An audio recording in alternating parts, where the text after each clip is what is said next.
Somebody said choke. Why did Tupac always say Biggie got his dress style from him when Tupac got his style from Nation Jack? Because Biggie was not talking about no motherfucking Versace and none of that shit that Pac was talking about before Pac.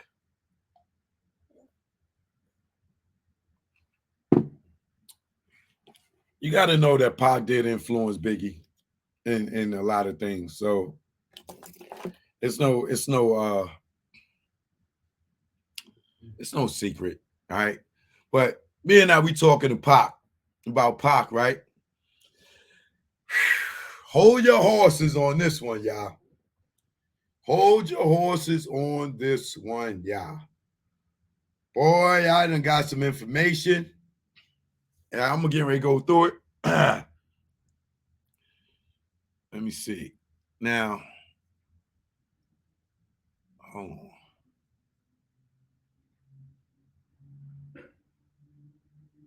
Now, I don't know exactly. I'm just gonna say anonymous caller sent me this.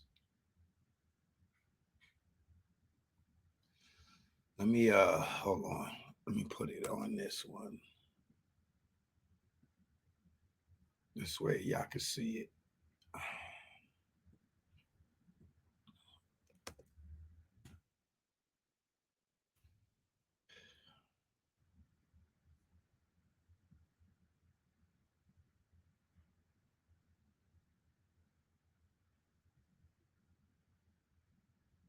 Y'all not gonna be able to see all of this, but I'm gonna put it the title right here. This right here. Woo! And I ain't even read all of it because I wanted to read it with y'all because I wanted to have natural reactions to what I'm seeing.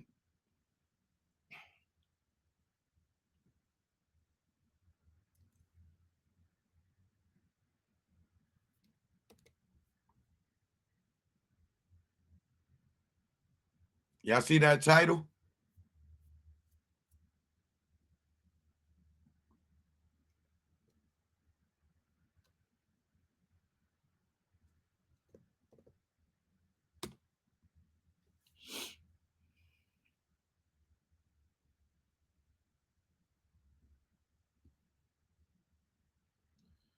Okay. Damn, how can let me see if there's a way.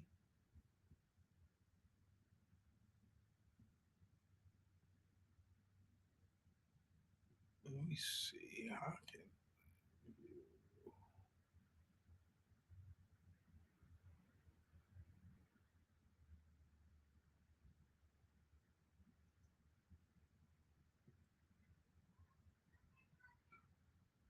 let's see. Is there a way that I could change the way I could view this?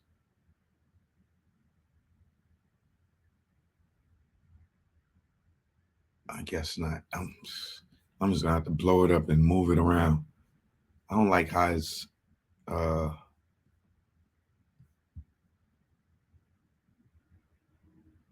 right. This is called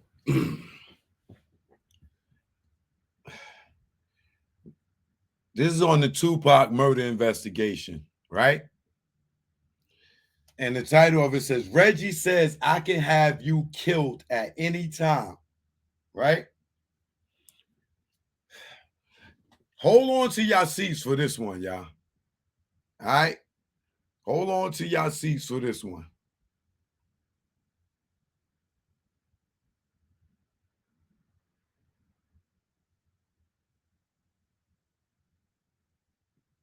Y'all ready? All right, let me get to reading.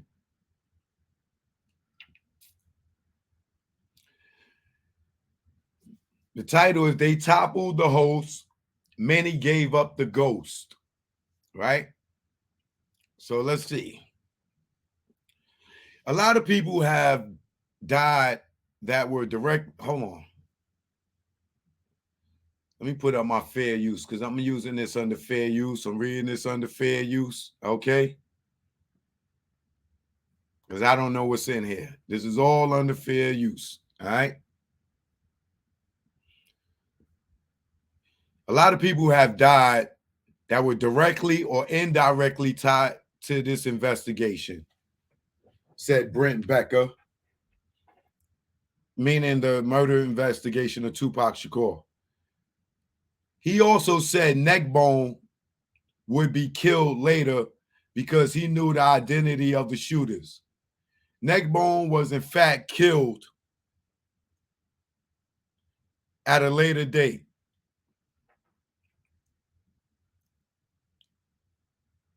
Something Heron knows got him smoked. God damn, bro. Oh.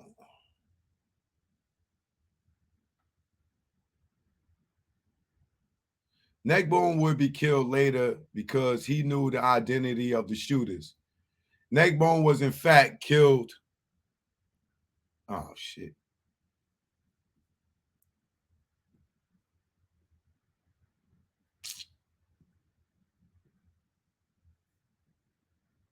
I hate the way they got this shit. How can I change it?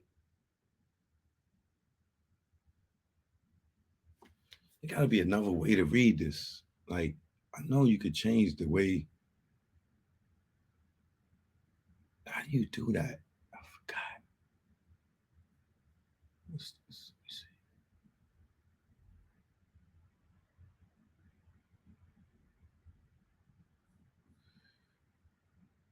see. This is gonna kill me if this shit keep jumping off like that. All right, let me see. Wait, was Neckbone in one of those cars, y'all?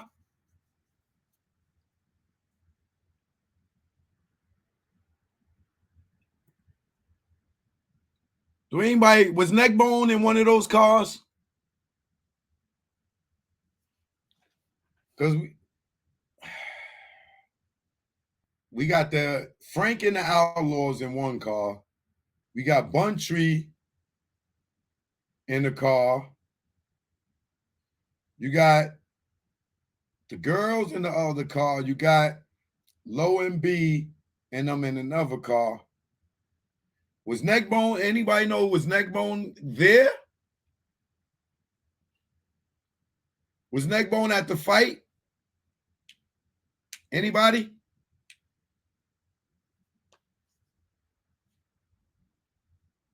No, nobody knows? All right, let me just continue reading.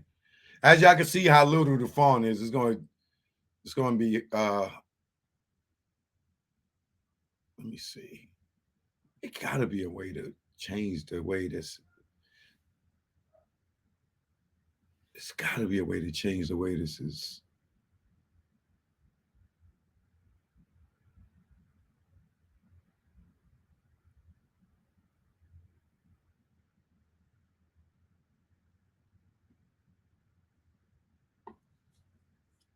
Okay, I can zoom in.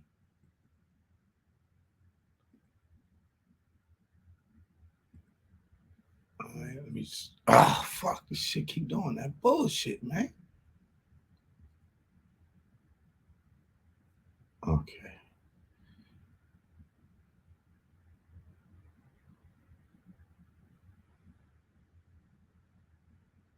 All right, this might do it. Let me see. Let me try to add one more.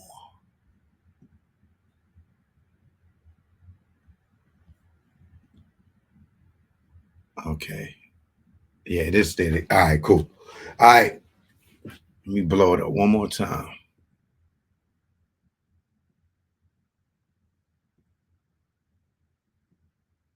Oh, yeah, that's so much better. All right. Now I can share with y'all.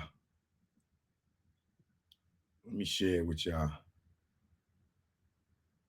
All right. Now I can share with y'all. Hold on.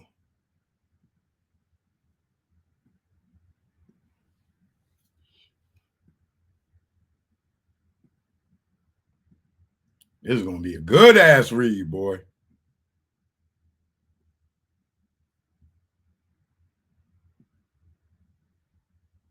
Okay.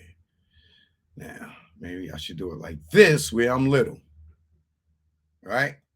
This way y'all can see it with me. Where we at? All right. So a lot of people have died that were directly or indirectly tied to this investigation. Brent Becker. He also said Neckbone would be killed later because he knew the identity of the shooters. Neckbone was in fact killed at a later date. Something Heron knows got him smoked. Murders in the immediate aftermath of Tupac Shakur's murder were those affiliated witnesses or with knowledge of the murder. Yak Fuller was an assassination hit, and Death Row Records were the first to call it a suicide. Wow. I didn't know they said that was a suicide. I thought everybody always said he got killed. We have the tapes of the telephone calls between Frank Alexander and various Death Row insiders about this murder. Also, we have the FBI reports that states this was an execution murder. Wow. Ken Knox, senior lead details. Ken Knox, senior lead details in the police report that New Jersey Crips and Los Angeles Bloods are together in Death Row's Can-Am Studios together a few weeks before Yak Fuller is assassinated in New Jersey. David Kenner is contacted by Las Vegas police to arrange the interview of Yak Fuller. Kenner never arranges the interview, and Fuller is killed before Las Vegas investigators can find him on their own. Wow. I know this is going to be good. Michael Moore tries to get Frank Alexander to flip their story so he isn't killed. Too many people are accidentally dying. Why? Wait for an accident to happen. You go on to the other side and you are targeted. They feared that Suge would retaliate. That is why they killed his inner circle before he got out of prison to weaken Suge from putting together muscle to retaliate upon his release and leave him unprotected. Reggie Wright Jr. has ties through his father to Compton police who attempted to steer the investigation toward a conclusion that Orlando Anderson was the shooter in the murder of the Tupac Shakur. Orlando Anderson has an airtight alibi as Las Vegas has cameras everywhere. Corey Edwards tells of seeing Orlando Anderson at the bar about the time of the shooting. Oh, these niggas is full of shit. Oh, hold on, bro. Hold on here. Hold on here. Hold on here. Hold on here.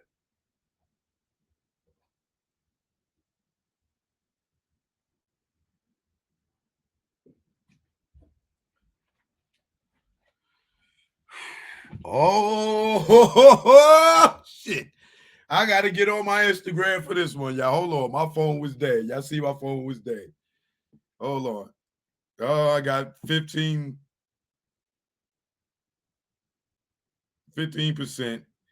Whatever y'all can get out of YouTube on 15. 15 just jumped up to 20. That was weird.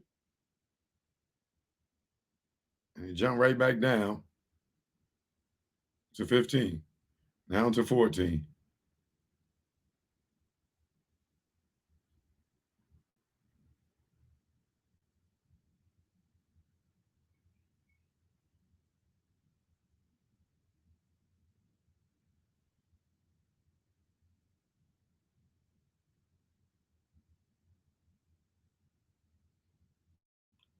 Wait, what is this?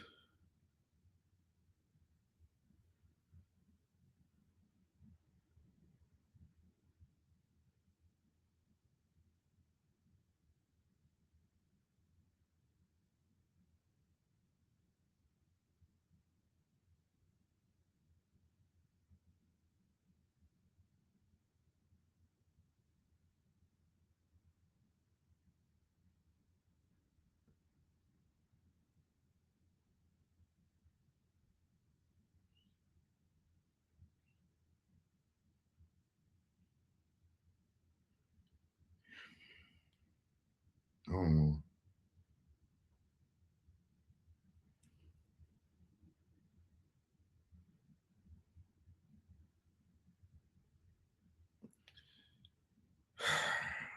They got this new. I ain't gonna show it yet. I'll do it. I'll do this separate. I'll do it separate. There's that. I gotta research that before I talk about it. But there's some good information. All right. All right. Reggie Wright Jr. has ties to his. Hold on. I'm live on YouTube, Instagram. Y'all go on there. Only see this if you come on YouTube.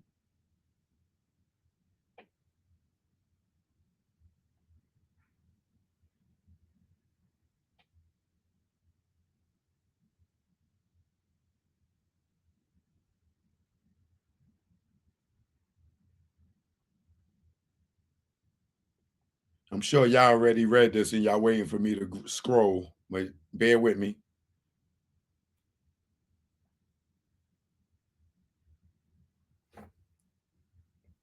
Instagram, I'm live. The link is in my stories. All right. So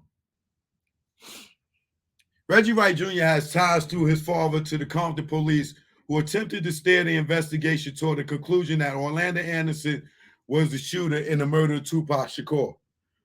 Orlando Anderson has an airtight alibi as Las Vegas cameras cameras everywhere. Corey Edwards tells of seeing Orlando Anderson at the bar about the time of the shooting. Las Vegas police are handed Orlando Anderson by Compton police during a raid. They are expected by Compton police to arrest him as he is being handed up on the silver platter as the shooter.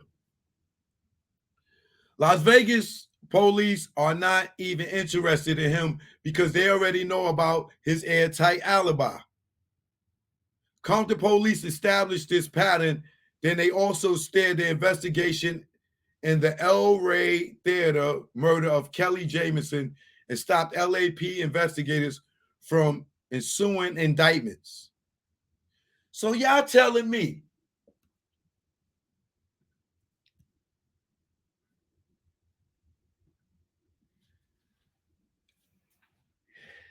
all this time, y'all, they had Orlando Anderson on camera at the bar or in the casino? Wait, what they say? At the bar, at the shooting, bro. If Orlando Anderson was at the bar, because I just wanted to know how these niggas went to Luxor Hotel, they went to Suge House to change, and these niggas ironically just caught it back up with these niggas. So now we know why Las Vegas or Nevada police never arrested Orlando Anderson. Because they had proof this nigga was not at the fucking scene, bro. Who's lying again, y'all? Wedgie. Oh, this is good. Let's go. Let's go, bro. Let's go. And like I said, I'm going to keep it big so y'all can read it for yourself.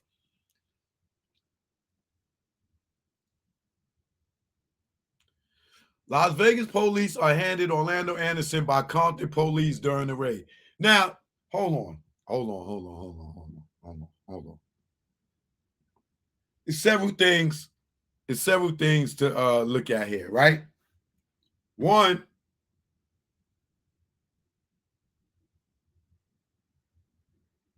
let's go back to who was that? Fatal or Gaddafi that had the gun that got caught with at the House of Blues? That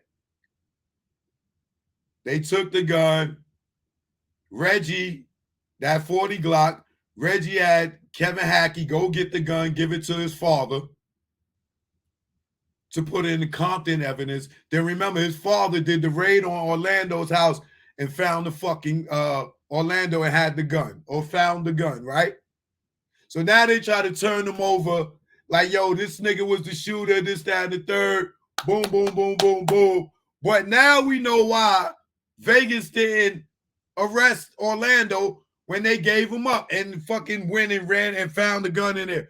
Because the nigga was on camera at the time of the shooting. Yeah, it was fatal. Thank you.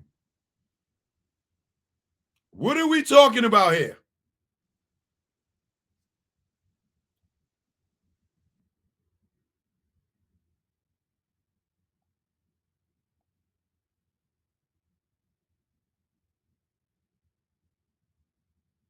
Lady Cuts, what up?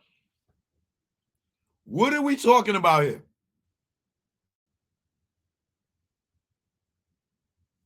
What are we talking about here? And remember, where did Orlando come from being the shooter? Greg Kading, Keefe D. Who told Greg Kading that Southside did it? Reggie.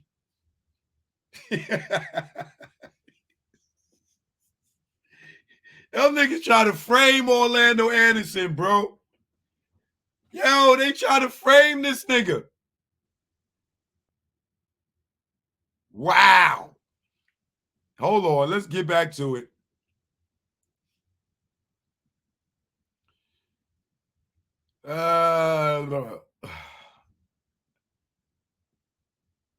Let's go.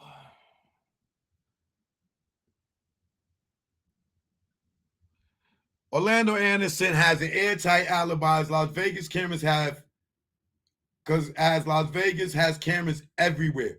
Corey Edwards tells of seeing Orlando Anderson at the bar about the time of the shooting. Las Vegas police are handed Orlando Anderson by Compton police during a raid. They are expected by Compton police to arrest him as he is being handed up on a silver platter as the shooter. Las Vegas police are not interested in him because they already know about his airtight alibi. Compton police established this pattern when they also steered the investigation in the El Rey Theater murder of Kelly Jamison and stopped LAPD investigators from issuing indictments.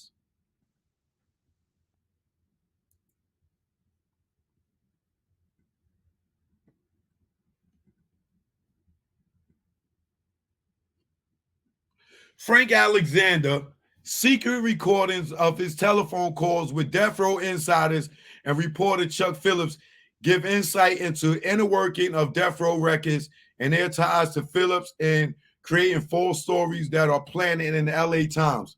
Chuck Phillips is dismissed when he is caught fabricating a story about the murder of Tupac Shakur, thus solidifying the plan of stories to throw investigators and public opinion off the trail of the real killers of the Tupac Shakur and Biggie Smalls.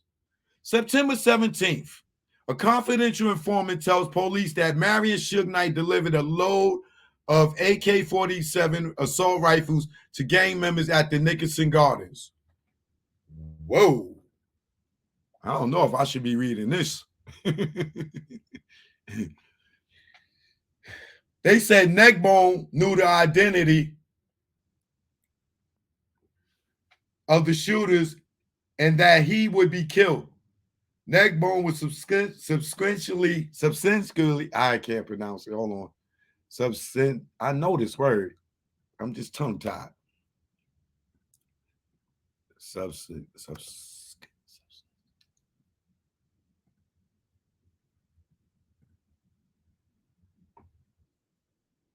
Subsequently, Neckbone was subsequently killed in Texas, which means after a particular thing, this has happened afterward. All right, so he got killed after Pop, right? Subsequently killed in Texas. Caffey also discussed the incident on 9/16/96.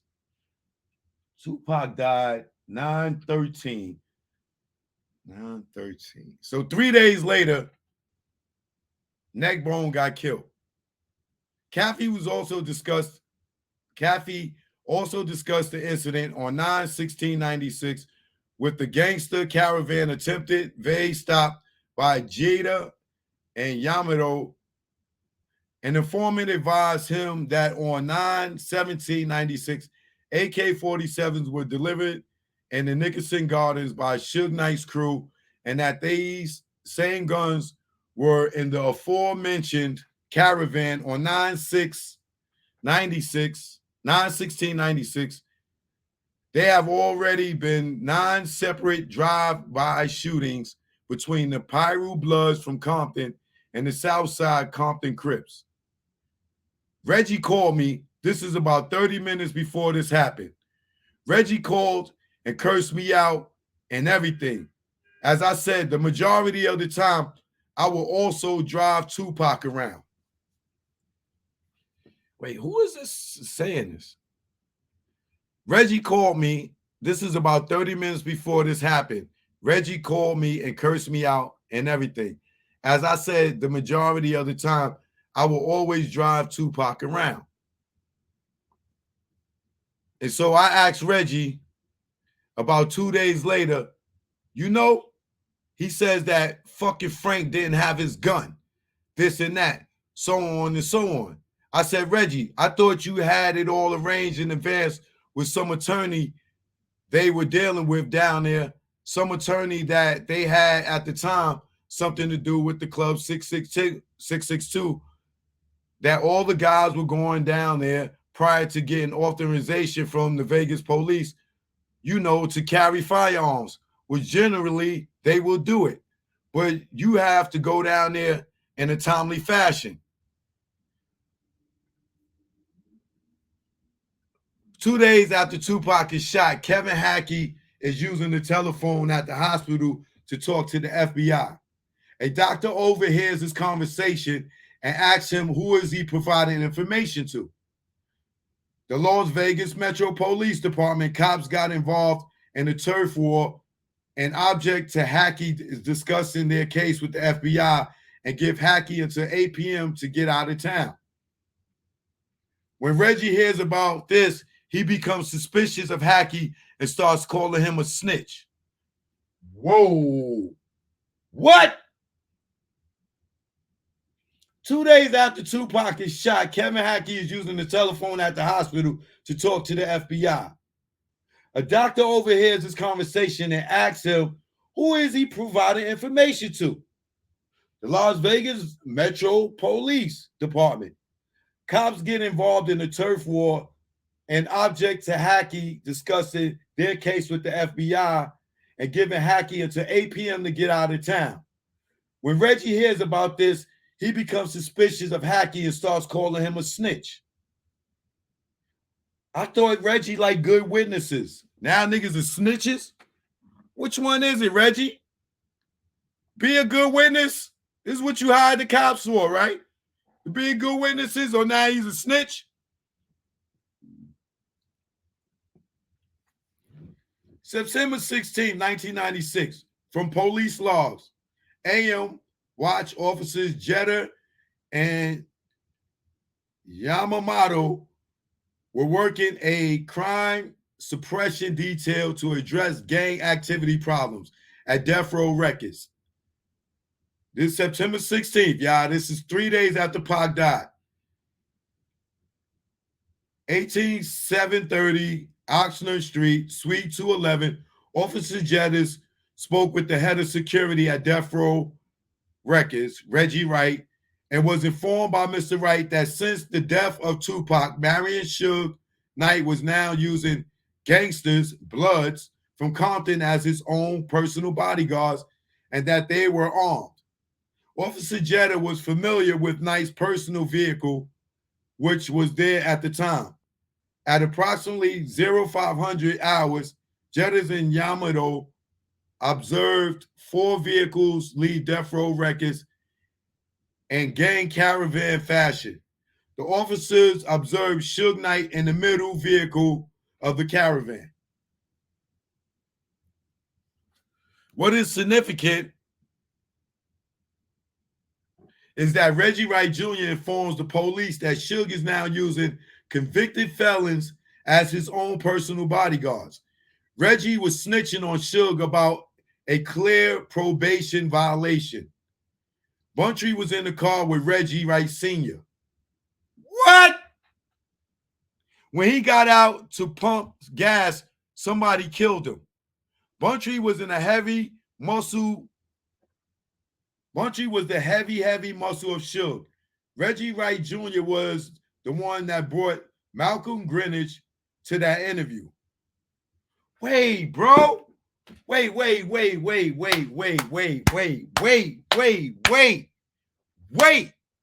What is significant is that Reggie Wright Jr. informs the police that Suge is now using convicted felons as his own personal bodyguards. Reggie was snitching on Suge about a clear probation violation. Buntry was in the car with Reggie Wright Sr. When he got out to pump gas, somebody killed him. Wait a minute, bro. Nigga, what?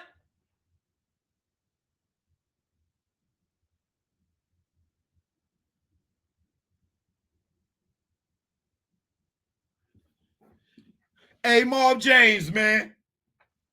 Is this true, Marv James? Your brother was with Reggie's father when he got killed?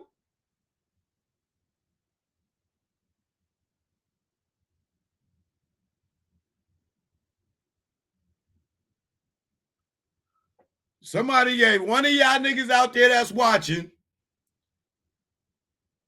that got access to Buntry. Y'all need to ask him about this, man. Y'all gotta ask Buntry about this. Yo, MC8, get him on the Gangsta Chronicles. Ask him about this. All right. Get Buntry on your joint. Ask him about this. I ain't got no plug to Buntry. Somebody ask Buntry about this, bro. This nigga was with Reggie father when he got killed, bro. And he getting out to get gas?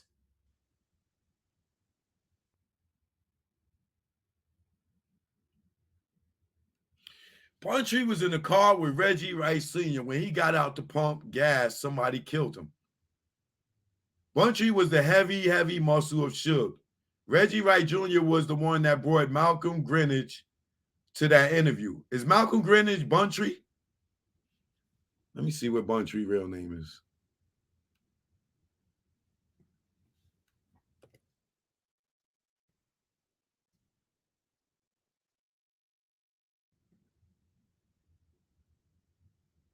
No, his name is Alton McDonald. So it ain't him.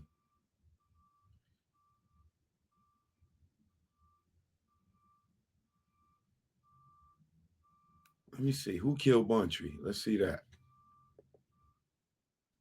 Who killed?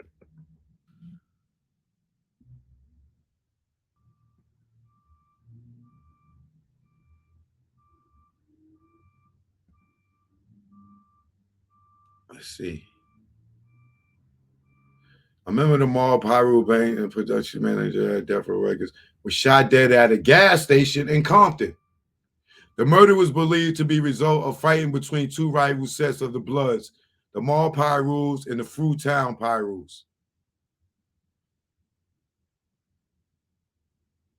Oh, shit. On April 3rd, 2002, McDonald was filling up his car at a gas station in Compton when a pickup truck pulled up near him. One of the occupants opened fire with the handgun, and McDonald was hit several times in the chest. He was taken to St. Francis Medical in Linwood, where he died shortly after. Later that day, Suge Knight visited the hospital to pay his respects to the McDonald's family.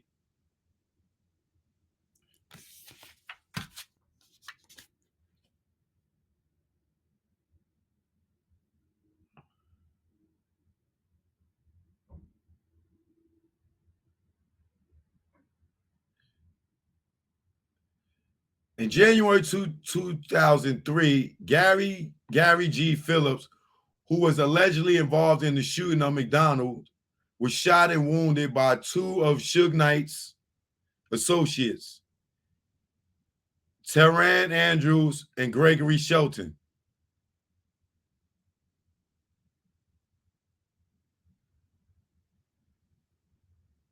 This shit is too deep, bro. Who the fuck is Malcolm Green? What is his name, Malcolm what? Greenridge. Let me see.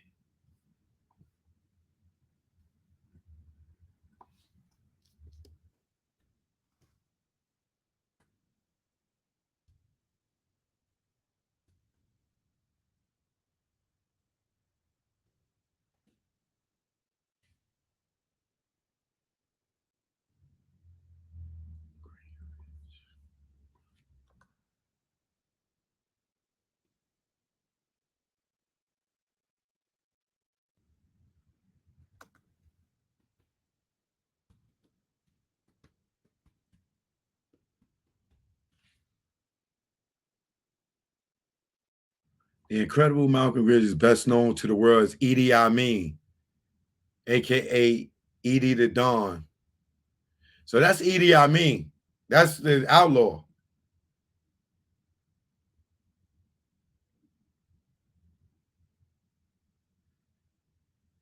Okay, hold on. All right, so Reggie Wright Jr. is the one that brought Idi Amin to that interview. We need to talk to Yaful Fula. Brent Becker said he left messages with David Kenner about interviewing Yaful Fula. He got the runaround. And then he was notified that he was murdered in New Jersey. Who is Brent Becker? Is he a cop? Brent Becker must be Let's see. I'm sorry, yeah, I got to know what's going on here.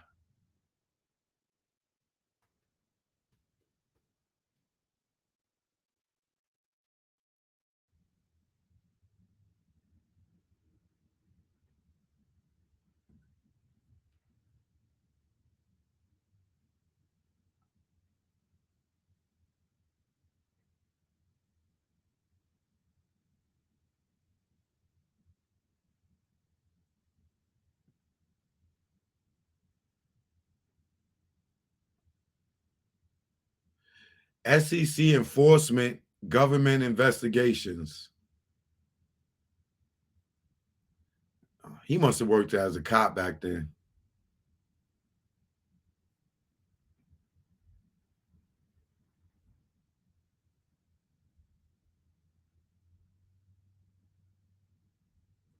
I think he was a cop or some type of investigator.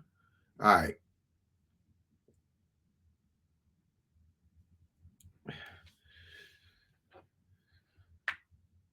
Brent Becker said he left messages with David Kenner about interviewing Yaful Fula. He got the runaround and then was notified that he was murdered in New Jersey. The only thing I heard, and I heard it from Reggie Wright Jr., is that earlier that year, around April timeframe, that Trayvon had gotten into a fight at the Lakewood Mall in the Foot Locker, and it was Orlando Anderson. Under the plan, Kenner and Wright Jr. had devised Suge's death was preferable, but Suge, being incarcerated with no ability under California law to conduct business from prison, was very secure position for them. They had Suge drain all of the working capital out of the bank accounts. They eliminated the account, financial records, and stopped all the activity within the company. The employees were not being paid, and loyalty to Suge was wanting. Still, Reggie wasn't worried about the money.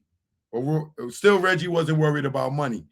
He said to Michael Moore, "We won't be wanting for anything." He confided in Michael Moore because he knew he had no choice.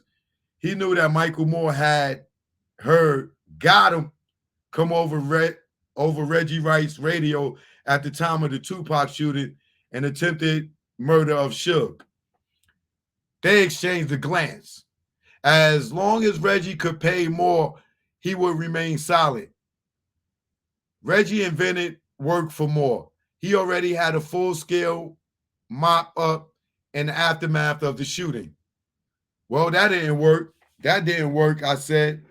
Reggie, if you had, he had like 20 guys working security, off-duty cops. I said, why would you have all those guys over here at the hotel and have one guy with Tupac? Not all the time Tupac has been out. Now, all the time Tupac has been out, and I have been with him, I've always went by myself. It was just me and him all the time. About 2 weeks prior, actually 2 weeks before he was shot, about 1:30 in the morning on Sunset up here, we saw the sheriffs rolled up. We were at Sunset, and I can't think of the cross street. Right where Sunset and West Hollywood turns into Beverly Hills, they wanted to go out clubbing. Tupac was driving a Rolls with the Outlaws in the back. I was in the back of the car. A couple of guys came up along his car, and they early model Toyota sedan, dark colored black guys, gang members, started flashing all kinds of gang signs. Whatever, this and that. I am like, damn, here I am by myself. I exit the car, using caution going up, and I pulled my badge and I said, look, guys, I'm an off-duty cop. Just go ahead and just get out of here. So they started all sorts of bullshit, this and that. So of course, the group with Tupac, they started acting, come on, let's fight these motherfuckers, this and that. So by that time, I told the driver, I said, let me see your hands like this. No, man, fuck. He ain't going to do this and that. I said, look, motherfucker. By this time, I pulled my gun down at the side. I said, look, get your ass on. It is like this. So they turned around and he says, oh, man, geez, he has a gun. And they sped off.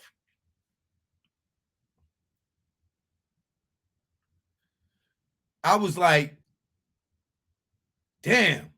I put my gun up. We go to Sunset in Fairfax. I believe it is an Arco AM, PM up there. I told Tupac, I said, you know what the fuck you are doing? I said, you know what the fuck you are doing? I mean, getting out of here at 1:30 in the morning to get some cigarettes, this and that. And I'm like, damn, his Rolls Royce is here. The Cadillac is behind it, this and that. This shit is like, I don't know who the fuck is this talking. So I see Saturday, this might be Michael Moore, right? So I see Saturday night detectives pull up, either West Tech or Bel Air Patrol. Two big fat guys. So I say, damn, they think they really got something here? I am sure. So by that time, I see 150 unit pull up. So I kind of approach him. I have a badge in hand. He says, we just got a call, a 211, somebody trying to rob Tupac Shakur. By that time, it was Christmas. They had every car in West Hollywood, and then some go to that location. And so, of course, I asked Reggie. I said, knowing what went on 2 weeks prior, why would you have him there by himself?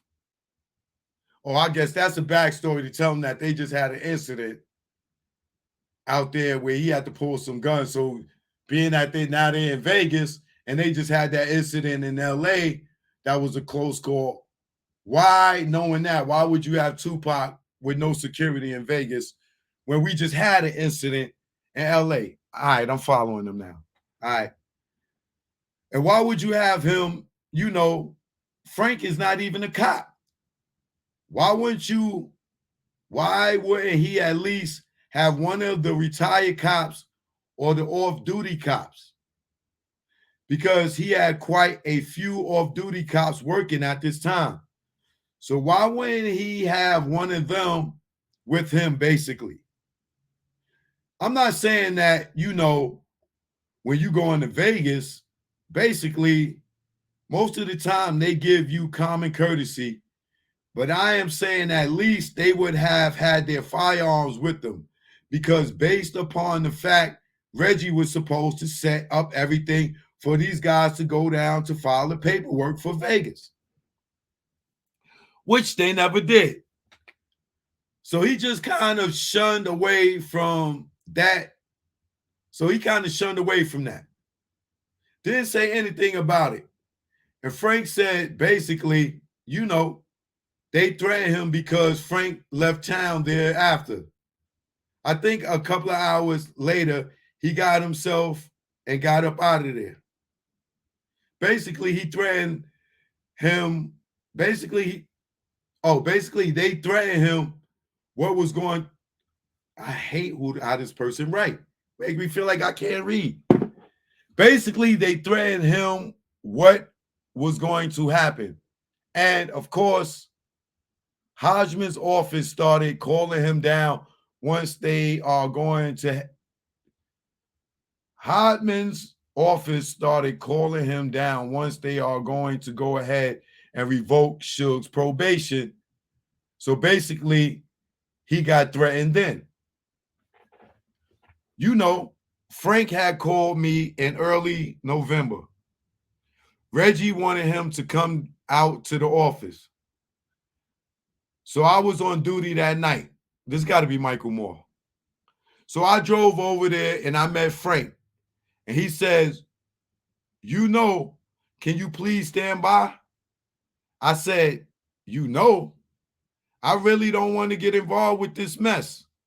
So whoever the attorney was in there with Reggie, they knew that I was out. I was on duty. They knew that I was out there.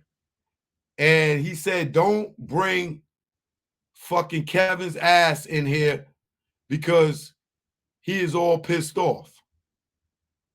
I guess that would be Kevin Hackey. And so, you know, I figured by that time, of course, his daddy started leaking things in. Well, of course, I had been talking with the FBI and so on and so on. And about, I would say March of last year, March or February, I get a call from Reggie out the blue. This is Kevin Hackey talking, y'all. This ain't Michael Moore. This is Kevin Hackey. Kevin, I need a favor. Can you drive for me? This and that. I'm like, what? Can I drive for you? I said, Reggie, what do you think I am? Fucking stupid? I said, you know me well enough to know right now. I said, if you want to do something to me, you want to go ahead and take me out. I said, be a man and take me out, because he knows if he comes up against me one-on-one, he will lose. Reggie says, oh, fuck you, motherfucker. I can have you killed at any time. I said, Reggie, you know where I'm at. I said, you know it is your ball game. Do what you got to do. Reggie's a gangster, man. We got to be careful with Reggie, boy. Reggie is a motherfucking gangster. Reggie says, oh, fuck you, motherfucker. I can have you killed at any time. I said, Reggie, you know where I'm at. I said, you know, it's your ball game. Do what you got to do. But as I said, again, hey, he is trying to set me up. He hadn't talked to me for 4 or 5 months. He said I was a snitch, the whole shebang, this and that. And then all of a sudden he calls me up and wants me to drive for him. You know, I'm surprised Reggie's not in prison. I know he used to hold money. I know he used to handle shit. Oh, this shit is getting even better. Without a catalyst, they would never have received the full cooperation of the Compton Police Department. The murder of Bobby Finch, close to home for the department, provided that catalyst. He was the brother of Larry Finch, who was a police officer at the Compton School Police. That made the Tupac murder investigation personal for all the Compton cops. That made them emotional, easier to steer into certain directions, and impassioned to put Suge Knight away. For as long as they had nobody to charge with Tupac's or Bobby Finch's murder, they could vent their anger on Suge. Well, why did Bobby Finch get killed? Yo, it's a lot of people got killed around Death Row, bro. Yo, LA is a different place, bro, especially in the 90s. When Reggie Wright Sr. suggested they get involved in putting Suge away, they all lined up to participate. Now, it wasn't as if Wright Sr. had speculated, but it became a certainty that something was going to happen to Suge. Wow. This shit is amazing, bro.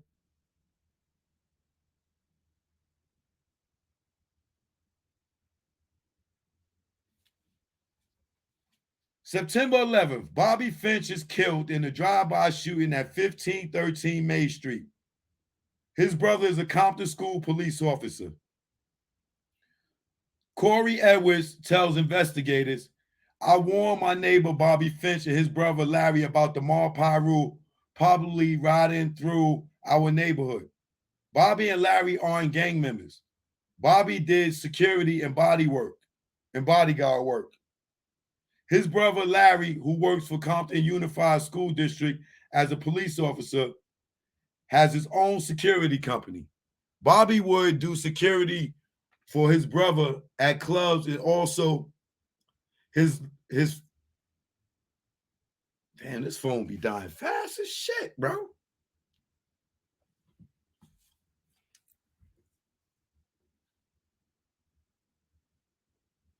Bobby would do security work for his brother at clubs and also work for this lawyer named Mitch. Bobby was one of Mitch's bodyguards. Bobby also did security for Tashina Arnold, the actress from the television show Martin. Pam.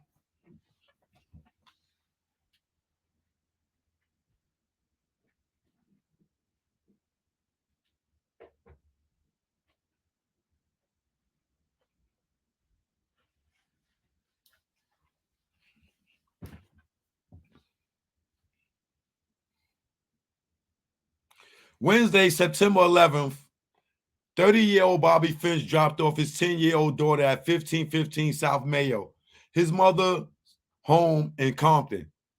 The home was located in the south end of the South Side Crips known territory. Finch also felt safe. The violence of the past few days would not affect him.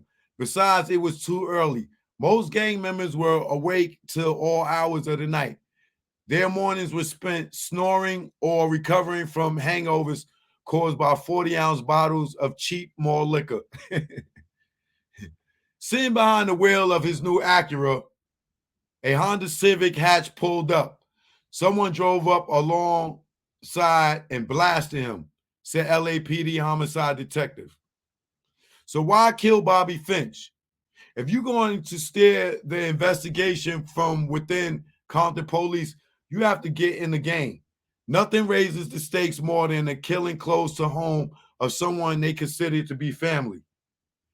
make the investigation personal, dupe them into believing that the Southside Crips and Mar Piru are engaged in the war, and they will unleash a disposable resources to get the killers. But who actually killed Bobby Finch? Kevin Hackey tells investigators, I called Reggie and I said, Reggie, Finch's brother just got killed. How do you know about that? Whatever. I mean, the dispatcher at the Compton School Police, Barbara, just called me. This occurred within like 3 or 4 minutes because of one of the officers from the Compton College, because Compton College Police, Mario, who also works for part-time for Compton School District Police, where Bobby lived, was like within 2 blocks of the college. So being they hear the gunshots, Mario was the first guy there soon as Bobby got shot.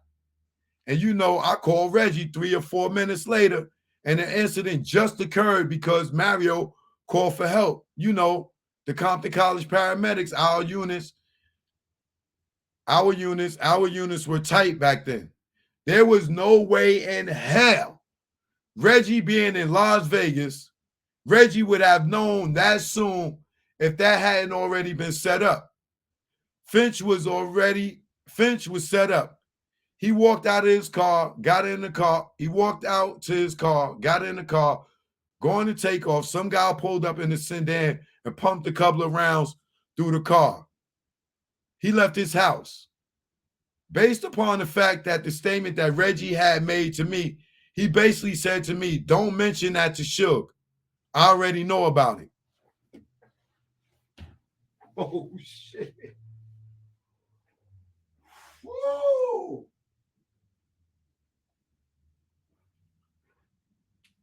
Oh, baby. God damn. This shit got more layers than lasagna. Shit. We ain't never hear about none of this shit. Ain't none of y'all niggas on the West Coast told us about none of this. Now watch how many of these niggas start doing these interviews and talking about this. Don't act like you ain't get it from me. I'm like, well, you know, how do you know? This just happened within the last 3 or 4 minutes. Reggie Wright Jr. talks to his father about the upcoming raids and gets information so that he can prepare the gangs for what's about to happen. They were able to steer the investigation to the locations that had been swept before the raids occurred. Get rid of the guns. Tim Brenner excludes Danny Patton from the list of the Blood Gang members at the end of his affidavit. But what wasn't certain was who was going to run Death Row Records. After the shooting in Vegas, before Suge's arrest, he was using his inner circle as bodyguards instead of Reggie or Right Way personnel as was customary. Reggie saw this as an opportunity to snitch on Suge by telling the police about this clear probation violation. Shit, wow! Wow! Wow! Wow! Wow! Wow! Wow! Wow! Suge stopped using Reggie as security after Pac. He did not trust that nigga.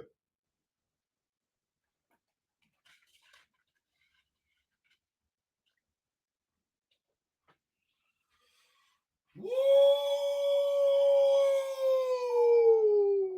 Shit.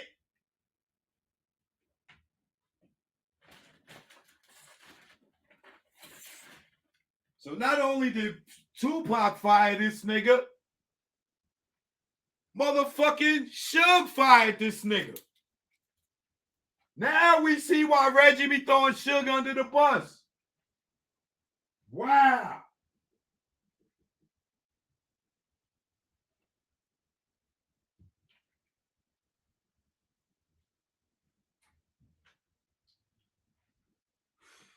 This shit is too heavy for me, bro. This shit is too heavy for me, bro. This shit is too heavy for me. That nigga Reggie's the one that got Suge violated.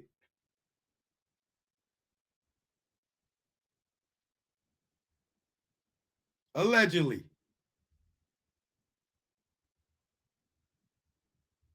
Whoa, this shit all makes sense now.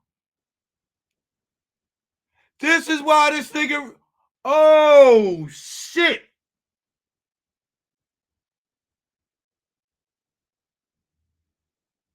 Niggas ain't been asking Suge the right questions, boy. But what was certain, what wasn't certain was who was going to run Death Row Records. After the shooting in Las Vegas, but before Suge's arrest, he was using his inner circle as bodyguards instead of Reggie or Right Way personal as was customary. Reggie saw this as an opportunity to snitch on Suge by telling the police about this clear probation violation. And then David Kenner, some fucking strange reason, that nigga Magic don't work no more for Suge in the parole violation. But this nigga get a nigga off of fucking murder. He could get Nate Dogg off of robbery. But he couldn't get Suge off of a violation? Bro, that nigga got Snoop off of murder. They wanted Suge to go to jail, bro.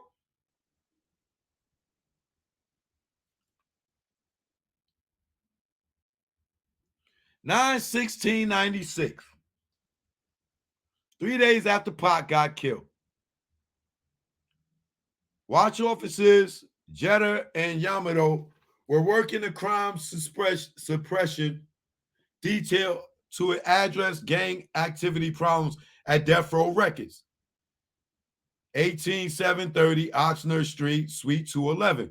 Officer Jeter spoke with the head of security at Death Row, Reggie Wright Jr., and was informed by Mr. Wright that since the death of Tupac, Marion Suge Knight was now using gangsters, Bloods from the Compton, as his own personal bodyguards, and that they were armed. This nigga talking about niggas is a snitch. This fucking dry snitching ass nigga. Ice-T, he's not a dry snitcher, Ice-T. His shit is a tsunami. Yo, bro.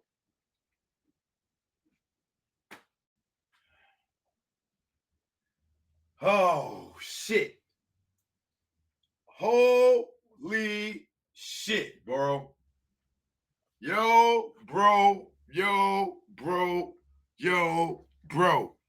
These niggas lined up my man Marion, bro.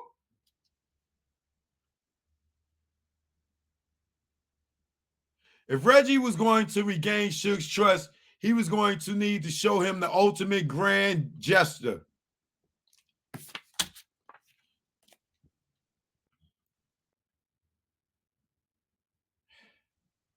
As the hearing approached, Reggie and Kenner appeared to be working hard to secure Suge Knight's freedom. They also appeared to have a major setback when it was learned that Frank Alexander, the only credible witness, had told investigators that Suge had kicked Orlando Anderson. Reggie had made it very public that Frank was now a rat, a snitch, and that he should be killed. Those rumors got back to Frank quickly. There were many of Frank's friends offering confirmation. Death Row Records wants you dead. Reggie even threatened Frank directly. What are you and your white wife going to do? Go into hiding? Y'all remember I played that audio yesterday. So many people had accidents. Yak Fuller had been executed, and Death Row Records issued rumors about Yak's death as have been an accident and then a suicide. They never passed up an opportunity to create confusion and sell fear.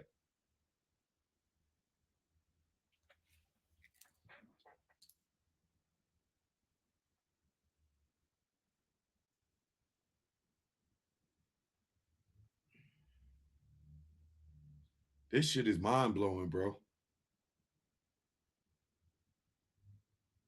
The confusion caused anything that wasn't nailed down to disappear. The bank accounts were intact. The music masters had been safely moved, but many of the things laying around disappeared between Suge's arrest and his being transferred to prison to serve his 9-year stretch. Lots of the furniture and records were moved to Glendale to create venue problems for investigators wanting to issue search warrants, and some of the stuff was being shipped out of state. Suge Knight was being kept in the dark of most of what was happening on the outside. He was arrested with almost no time to prepare for a long absence at the helm of Death Row Records. Don't this shine like R. Kelly and this dude that took R. Kelly masters and moved them shits? Yo, bro. So much more is making sense now. So much more is making sense now. The book Murder Rap is released. That pins the murders of Tupac Shakur and Christopher Wallace on the dead guys. The book is written by Greg Kading, who is close to Reggie Wright Jr.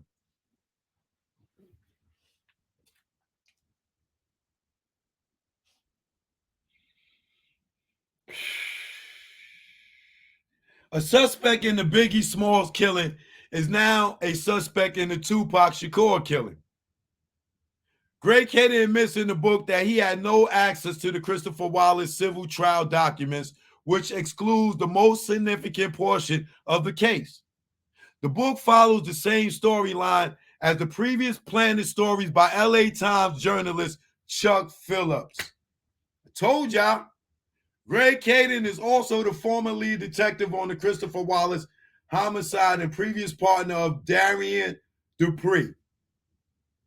Dupree is the cop that leaked the confession letter to Kading.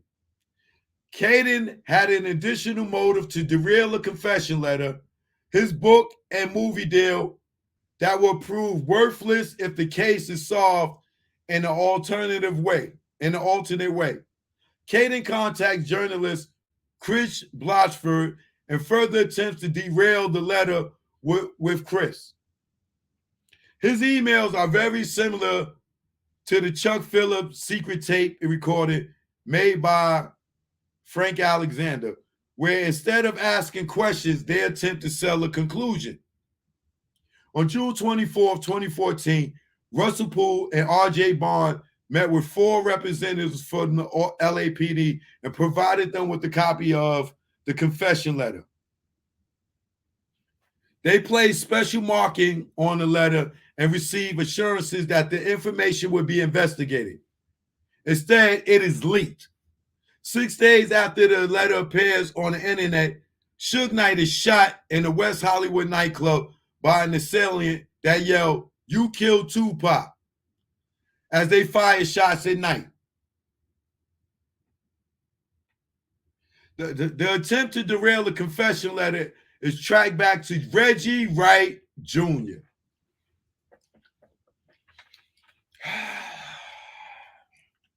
Darian Dupree, one of the cops that Russell and RJ gave the confession letter to, was Greg Kading's partner, who is a close friend and apologist of Reggie Wright Jr. Man, they need to get the indictment papers together, bro. They need to get the indictment papers. Oh, this nigga Greg Kading, his boy, gave him immunity. Oh, God. Reggie Wright Jr. implicated in the letter. Hold on, where I left off at. Apologist of Reggie Wright Jr. implicated in the letter as responsible for the murder of Tupac Shakur and the attempt on Suge Knight on September 7th, 1996. Greg Kading was the first person to talk about the letter on the internet after it was given to LAPD. The confession letter given to LAPD has special markings that appeared on the internet with those markings. The LAPD leak is clearly documented and is the subject of an internal affairs investigation, CF number 14-00-1995. Keep in mind that Darren Dupree illegally accessed LAPD computers and cloned cell phones and was reprimanded by LAPD, and Greg Kading was responsible for overturning the George Torres Ramos case by what the judge said was his reckless disregard for the truth. Thank you. Thank you. Why do y'all believe Greg Kading, bro?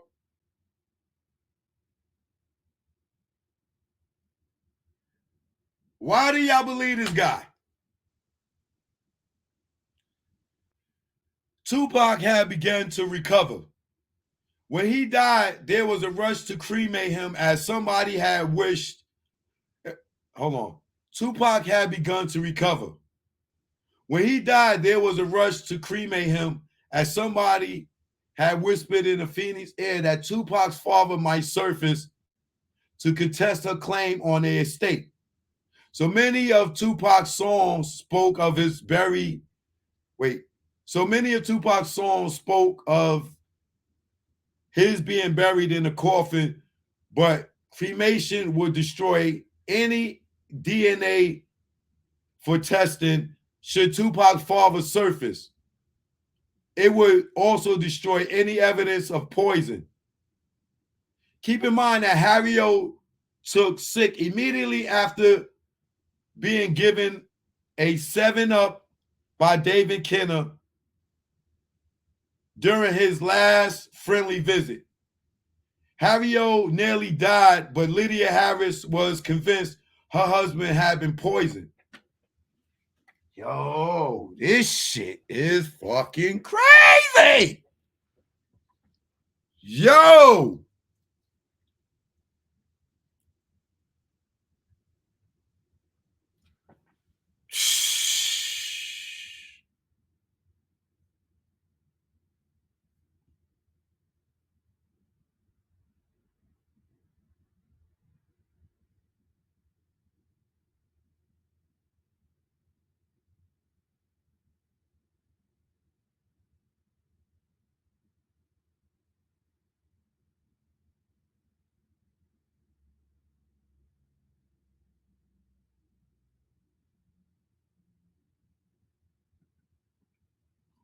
This is a wiretap.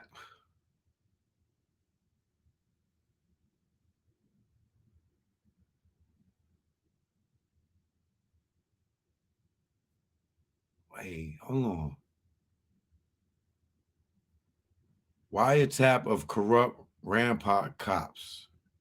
Number 18. Get rid of the guns. Tim Brennan excludes Danny Patton from the list of the Bloods.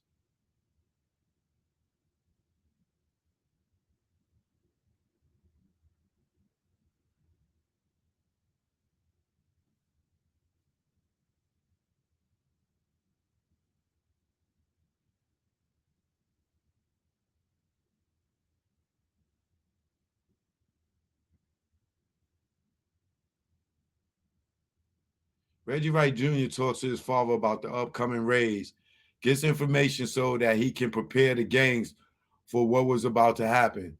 They were able to steer the investigation to locations that had been swept before the raids occurred.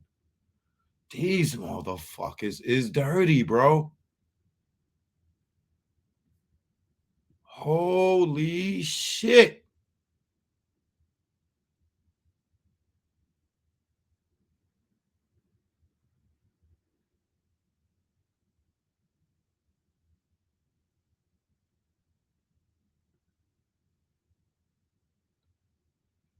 And this is from, if Reggie was going to regain Suge's trust, he was going to need to show him the ultimate grand gesture. As the hearing approached, Reggie and Ken appeared to be working hard to secure Suge Knight freedom. They also appeared to have a major setback when it was learned that Frank Alexander, the only credible witness, had told investigators that Suge had kicked Orlando Anderson. Reggie had made it very public that Frank was now a rat, a snitch, and that he should be killed. Those rumors got back to Frank quickly. There were many of Frank's friends offering confirmation. Death Row Records want you dead, dead. Reggie even threatened Frank directly. What are you and your wife going to do? Going to hide it? Oh shit, bro.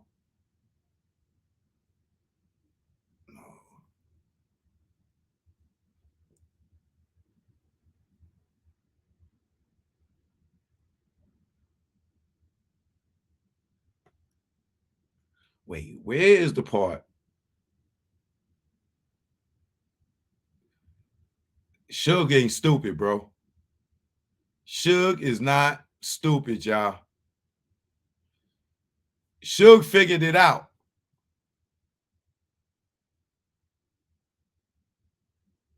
Suge figured it out.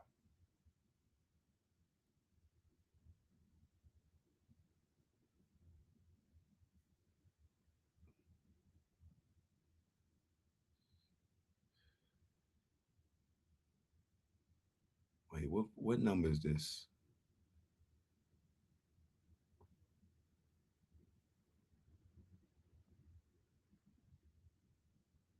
Number 11.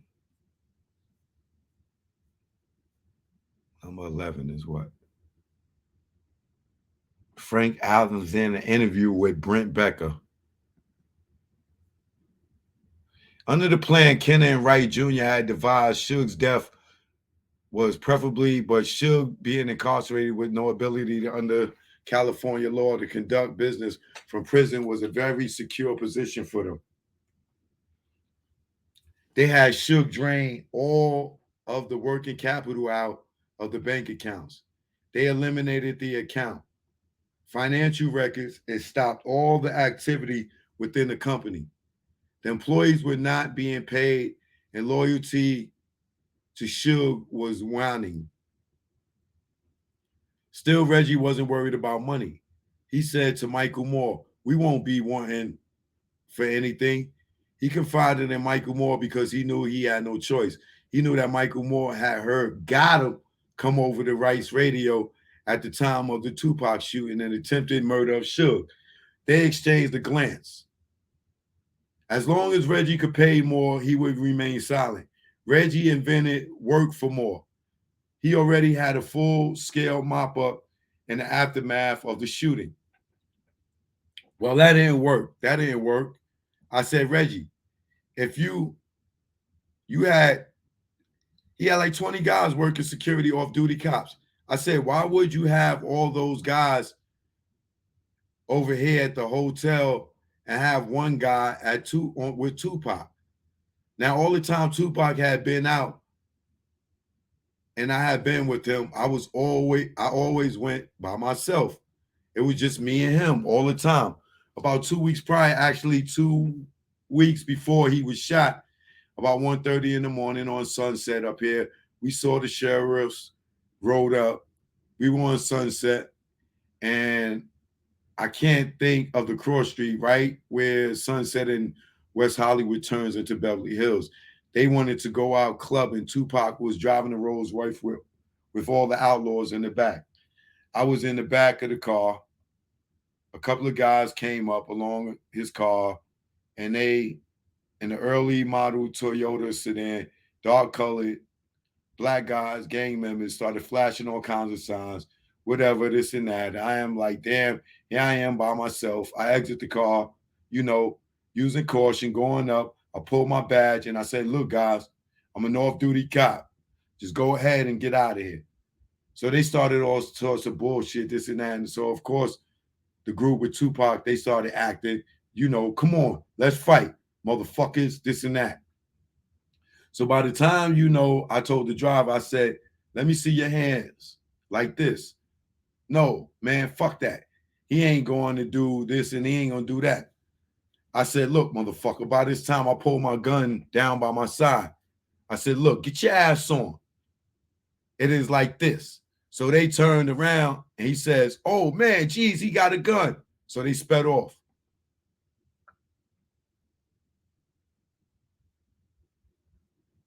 Okay.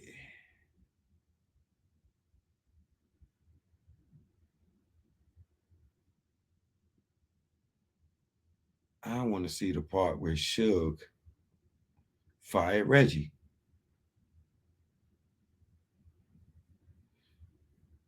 Reggie allegedly was going to fucking shoot Kevin Hackey. They was going to set that nigga up. I'm still bugging out that fucking Reggie father was with Buntree when he got killed. And they didn't shoot his father?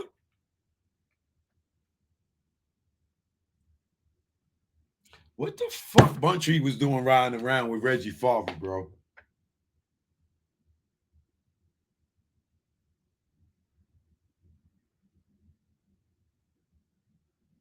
And Marv James be hanging with this nigga?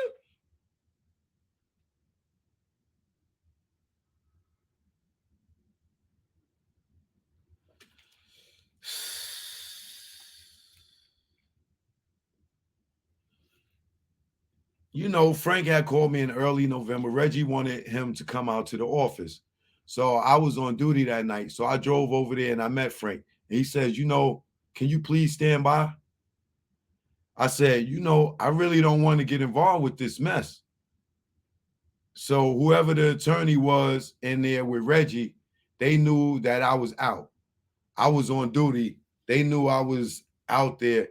And he said, don't bring fucking Kevin ass in here because he is all pissed off. And so, you know, I figured by that time, of course, his daddy started leaking things in. Well, of course, I had been talking with the FBI and so on and so on.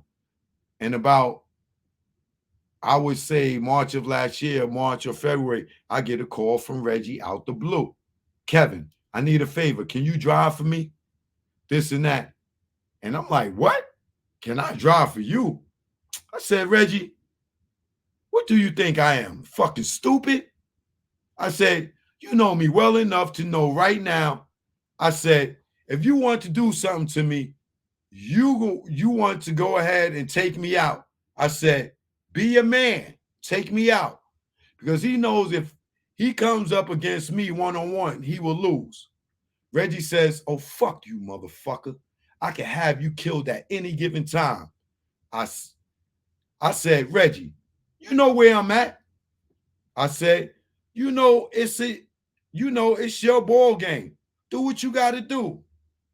But as I said again, hey, he is trying to set me up. He hadn't talked to me for 4 or 5 months. He said I was a snitch, the whole shebang, this, that, this, and that. And then all of a sudden he calls me up and he wants me to drive for him. You know, I'm surprised Reggie ass is not in prison. I know he used to hold money. I know he used to handle shit. Handle shit. Man, listen, bro.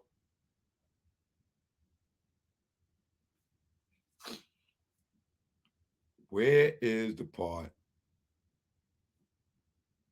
where Suge let Reggie go?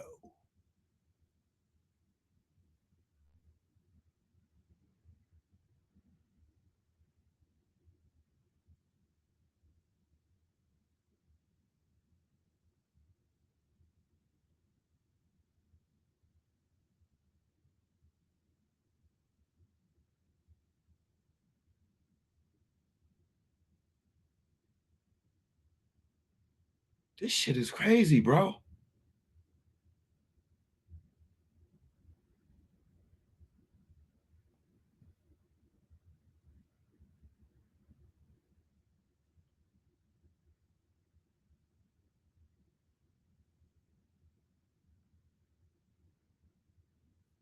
That's right here. Now, here you go. 3 days after Pac died, watch officers Jetta and Yamato were working the crime suppression detail to address gang activity problems at Death Row Records. 18730 Oxnard Street, Suite 211. Officer Jettis spoke with the head of security at Death Row, Reggie Wright Jr., and was informed by Mr. Wright that since the death of Tupac, Marion Suge Knight was now using gangsters from Compton as his own personal bodyguards and that they were armed. If Reggie was going to regain trust,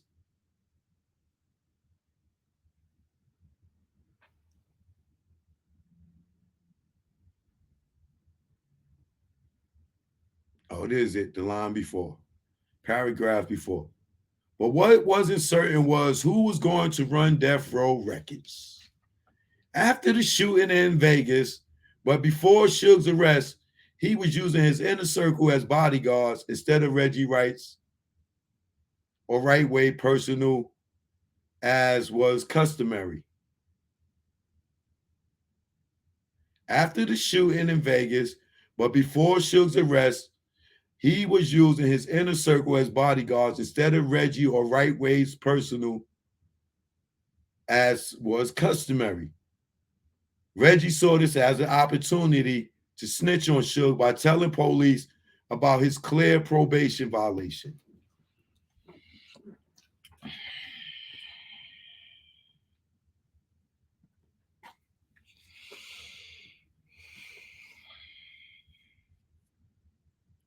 This is some mind-blowing shit. Suge realized once he saw, allegedly, Rafael Perez in that car doing the shooting, not Keefe D, not Orlando Anderson, he knew to get the fuck away from Reggie, bro. He knew it.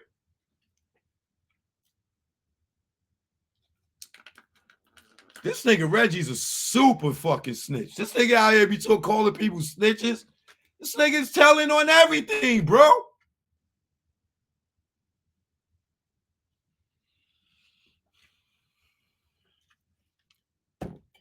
Reggie said, Reggie said he ain't know Rafael Perez and David Mack, right? They ain't never worked in Death Row, right? But I showed y'all. We got 6 witnesses, right? Trady, Suge Knight, Layla, C-Style, Joe Cool, Chief Parks, right? Here go another witness.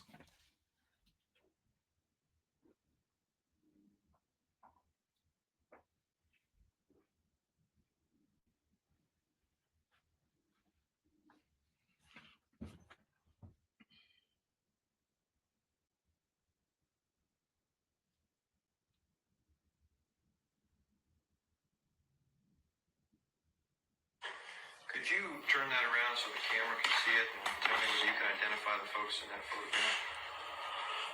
This person right here was a sometime bodyguard, Rafael Perez. This is David Mack. I can't remember this cat's name right here. Okay. Did you see that person before? Yes, I've seen him before, but I don't remember his name. Did David Mack, to your knowledge, ever appear to be performing either bodyguard services or any type of security work for Death Row? Yes. Foundation, false speculation, demands. Yes, he was, because at the club, Suge said if I had any problems, to go to him, Tupac. And Suge said go to this other guy there.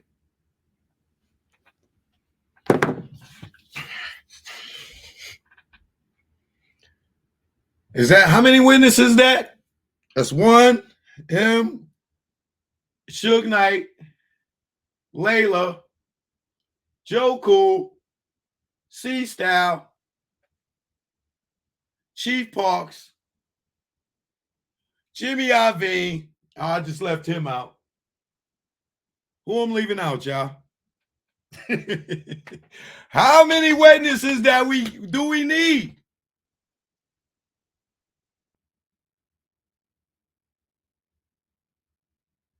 How more witnesses do we need? And y'all still go and support this nigga, fake ass Tupac loving nigga with a white boy with a Tupac channel? Like, imagine Tupac alive and he found out this white boy got a whole fucking page channel and shit, sitting there telling Tupac stories with the nigga that allegedly got fucking Tupac killed. I don't believe y'all motherfuckers be sitting there watching and subscribing to this bullshit and all this evidence. Suge in jail, Pac is dead. And y'all niggas support this fucking cop? This crooked cop? Y'all niggas is crazy, bro. How much more evidence do y'all need?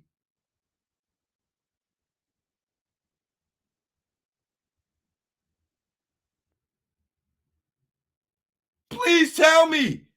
How much more evidence do y'all need?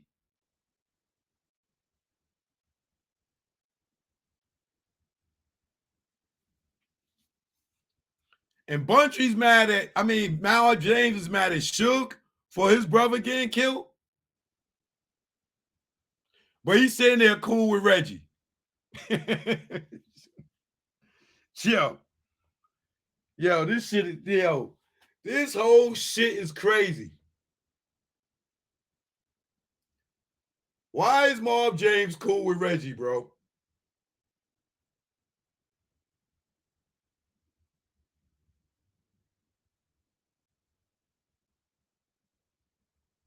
This shit don't make no sense. This shit don't make no sense, bro. I'm telling you, Reggie's a master manipulator, boy. He is a master manipulator, boy.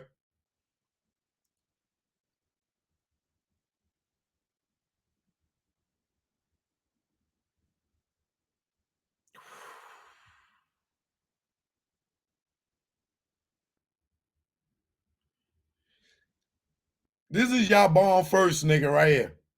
That's the white boy that y'all sit there and subscribe to thinking Tupac fuck with this boy. Y'all think Suge Knight fuck with this white boy. Y'all niggas is crazy, bro.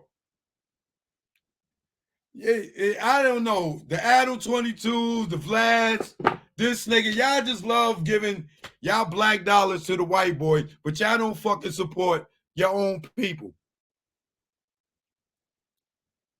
I don't get it.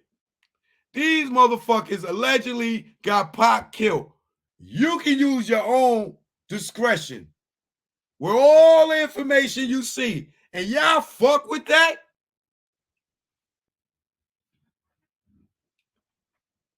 Niggas allegedly sent Suge to jail and get up there and tell Suge Knight stories.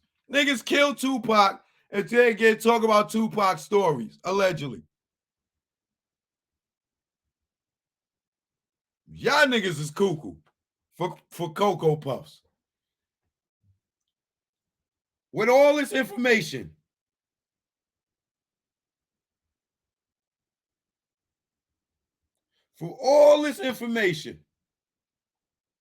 I don't understand how these motherfuckers ain't arrested this nigga yet.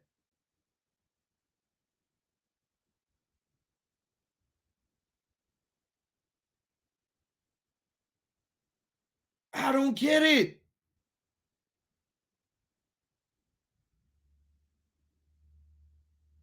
I don't get it, bro.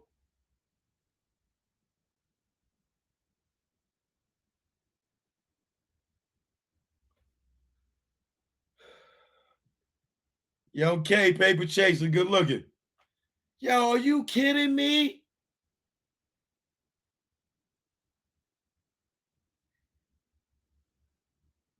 I don't think a lot of y'all knew this, none of this information. I don't think y'all knew this information. I didn't. I still want to know who some of these people are. Who's this other guy they say got killed?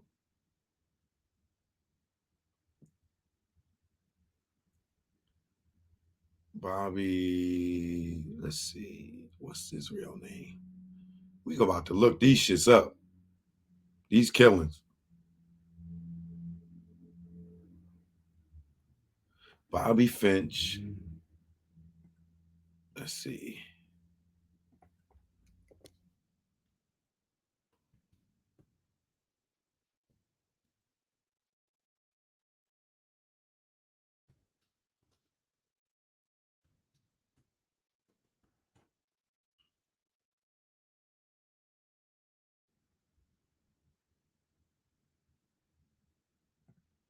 Oh, shit.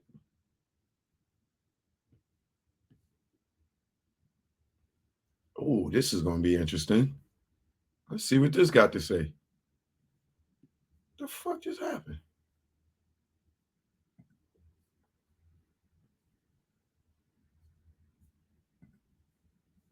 No way in hell. Okay.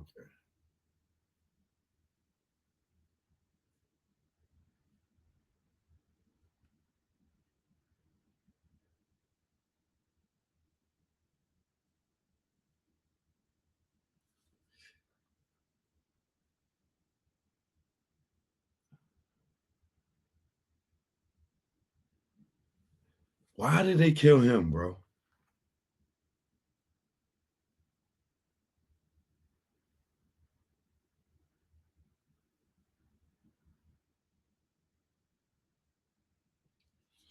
Oh shit.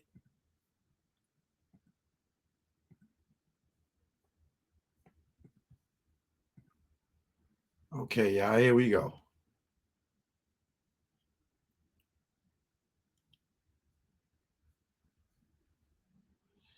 Rapper shooting leads to 22 arrests. That's a lot of niggas, bro. Right? Now, here's the crazy shit to me.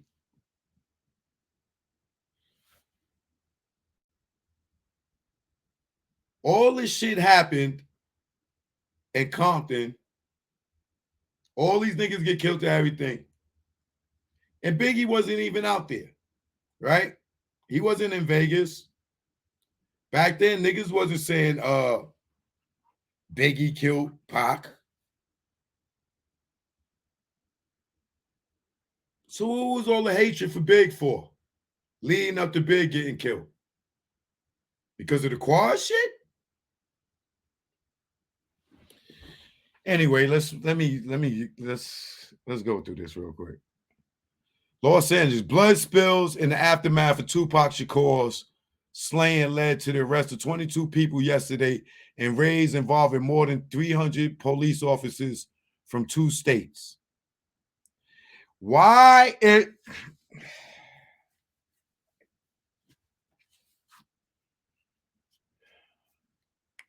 You know what? Let me just read it. 3 people have died so far in the gang violence in Compton, California, that police say was triggered by the September 7th gangland-style attack in Las Vegas that left superstar rapper mortally wounded.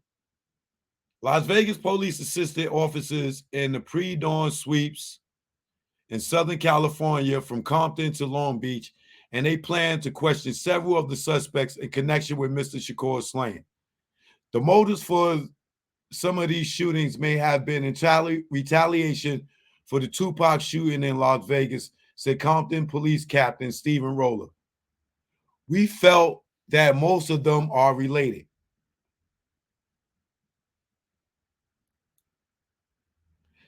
In all, there have been 12 shootings in Compton since September 7th, police said.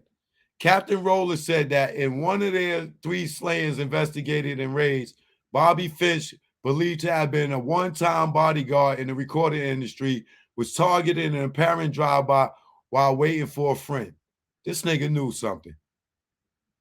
Mr. Finch was shot and killed days after Mr. Shakur was wounded, but before the rapper died 6 days after the Las Vegas attack. The other shooting targeted 2 men who were working on a car at a carport. They were attacked Friday, September 13th, the day Shakur died, Captain Roller said. There are shootings, unfortunately, on a routine basis in Compton, Captain Roller said. We experienced a decrease in gang activity.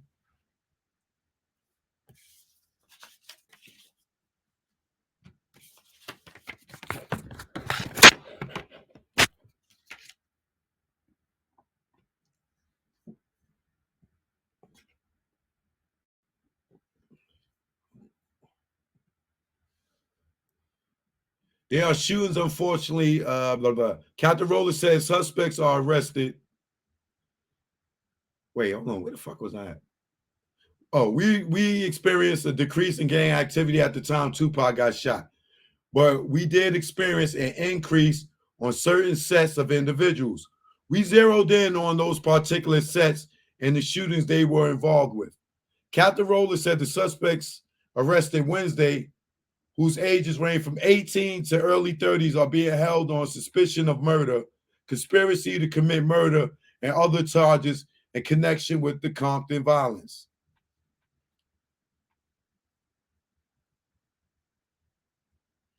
Las Vegas authority told Compton officials that they would be interested in talking to all of our suspects.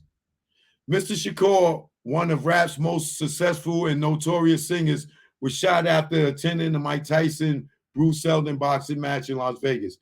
He was hit by 4 bullets as he rode in a car driven by Marion Suge Knight, the head of Death Row Records, Shakur's label. That's it.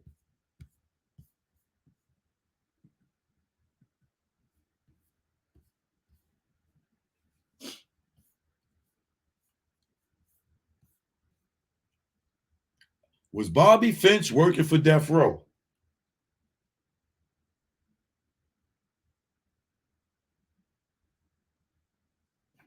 Let me see.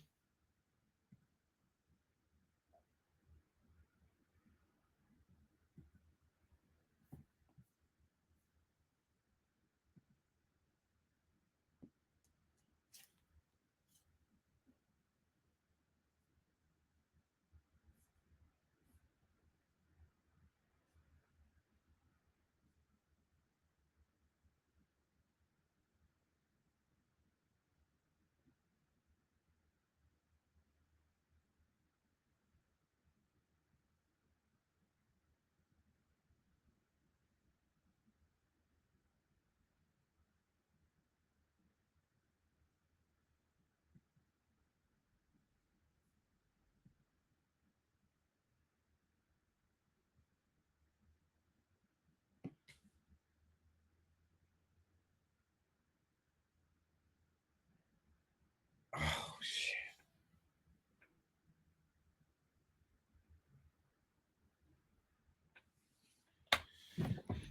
I gotta leave this shit alone. This shit's too deep, bro. Lord have mercy. This shit is too motherfucking deep. Lord have mercy, y'all. Look at this shit here. Oh, God. This motherfucking rabbit hole is too deep. I gotta leave this shit alone. This shit is too deep. This rabbit hole go way too deep. Look at this shit. Bobby O.G. Finch, room in Southside Crip, murdered by neck bone from the mob.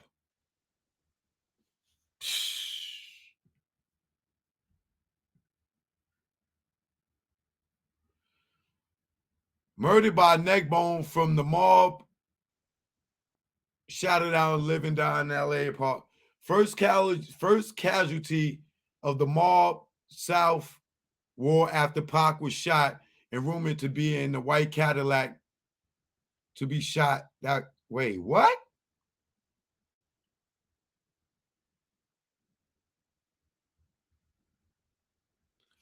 What the fuck? Yo, bro.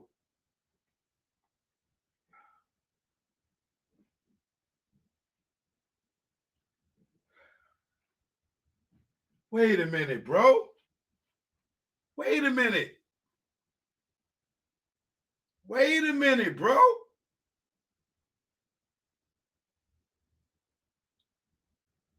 Wait a minute. Whoa.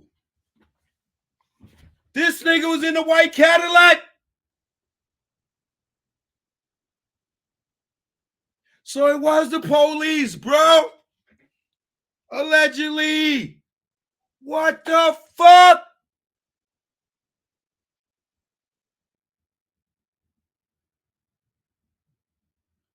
What the fuck, yo? Hey, yo.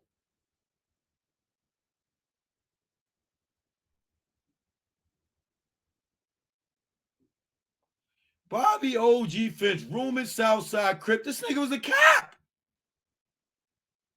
Murdered by neck bone from the mob. First casualty of the Mob South War after Pac was shot and rumored to be in the white Cadillac that shot him. Most likely mistaken for his next door neighbor, SSC Corey Edwards. Who's Corey Edwards, bro?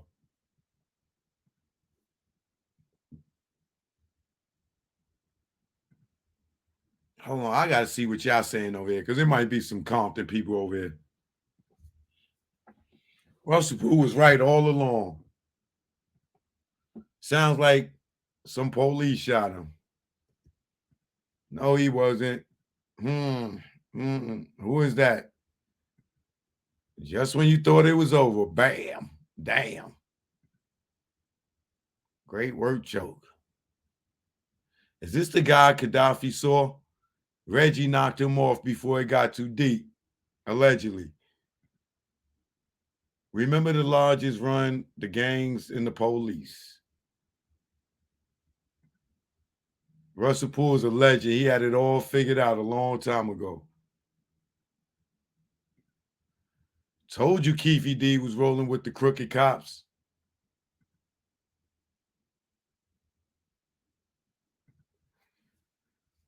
I live around the corner from Bobby. They hit him after dropping off his daughter.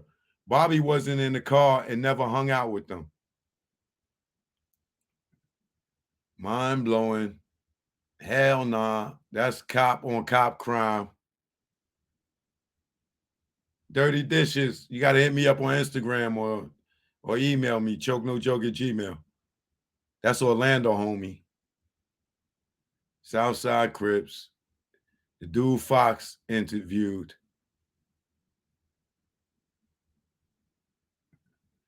That's why Suge never spoke, because it was the police. I believe that 10,000%.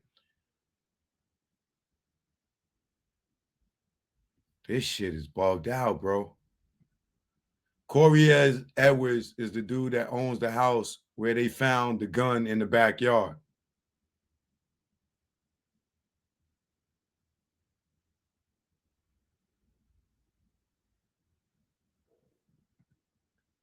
The guy that said he saw Orlando at the bar, that's who Corey Edwards is. The one that said, yeah, and that other shit that that's how Vegas knew it wasn't Orlando. Because they knew they had video of him at the bar at the time of the murder.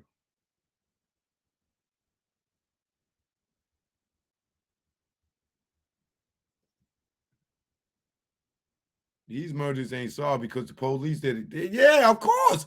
You know how much they would get sued? If a fucking wrongful death of the police killed Tupac and Biggie, LA would be broke. LA would be broken in America. Yo, this shit right here.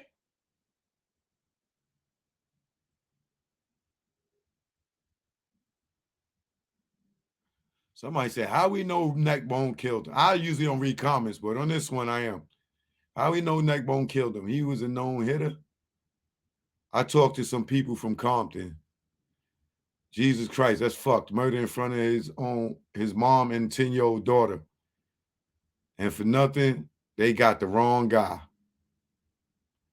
Neckbone trade, Heron, Buntry too. Big Rock got knocked, but this one's for you. I hit the studio and drop a Jew, hoping it pay. Getting high, watching time fly, to live and die in L.A. Big Rock was locked up because of a home invasion he did with Poochie, G, Buntry, Juju, and Lip Dog on a bounty hunter after one of them kidnapped Dog. G told Poochie to shoot someone, but Poochie said his gun jammed. Rock took Poochie's gun and shooting it, and it worked, and he ended up getting his second strike for it. Trey was the homie who got his medallion snatched by Baby Lane, started the beef.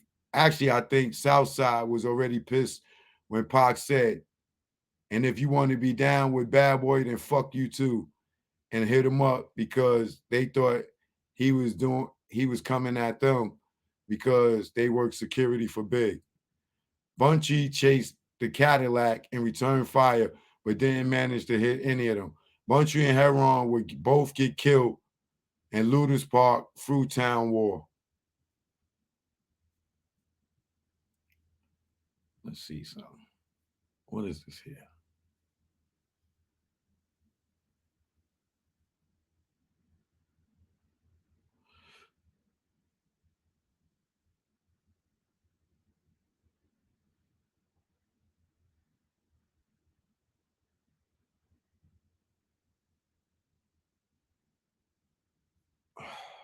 This shit is way too deep.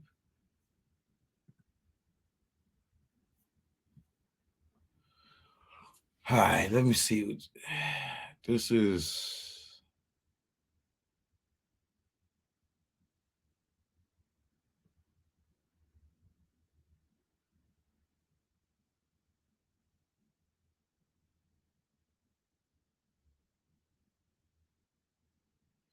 All right, let me read this just because.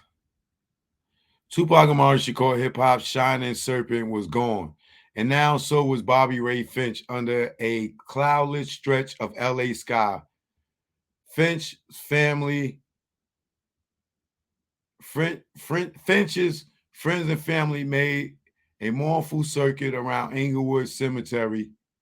Low-flying planes swept tremendously shadows over the somber procession of mothers and off-duty officers, neighbors, and fellow bodyguards, former gang members, and present-day Colos, a girlfriend robbed of a lover, a daughter robbed of a father, and a reporter trying his best to look inconspicuous at an intimate family gathering. I've been covering this story since September 7th, 1996, when a hail bullets tore into Tupac's body for the second time and final time in his brief life. Now, on September 18th, 6 days after Shakur's death, I looked on as one by one, Bobby Finch family filed and stared into his lifeless body. The carnations lying on the casket, as well as the casket itself, where baby blue, seeming to confirm reports that Bobby was a member of the Mark Gang, the Southside Crips, and was killed in retaliation for Tupac shooting. On the morning of September 11th, Finch, age 30, was murdered in front of his mama's house in Compton while sitting at the wheel of his new Acura. He had just dropped off his 10-year-old daughter at school and was heading to the gym for a workout. According to a witness, a Honda Civic hatchback pulled up alongside Finch and shots were fired. He was taken to Martin Luther King Medical Center with multiple chest wounds and pronounced dead minutes later after arrival. This was a case of mistaken identity. Bobby wasn't no gangbanger. He wasn't part of that lifestyle, said LaShawn Smith, godfather of Bobby's daughter, in frustration.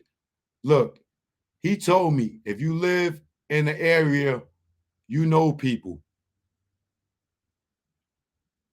around here. If somebody in the neighborhood did something wrong, the entire neighborhood will suffer the consequences. The whole neighborhood is at risk. When the gangs do shit like this, they go after the ballers. Explain LaShawn.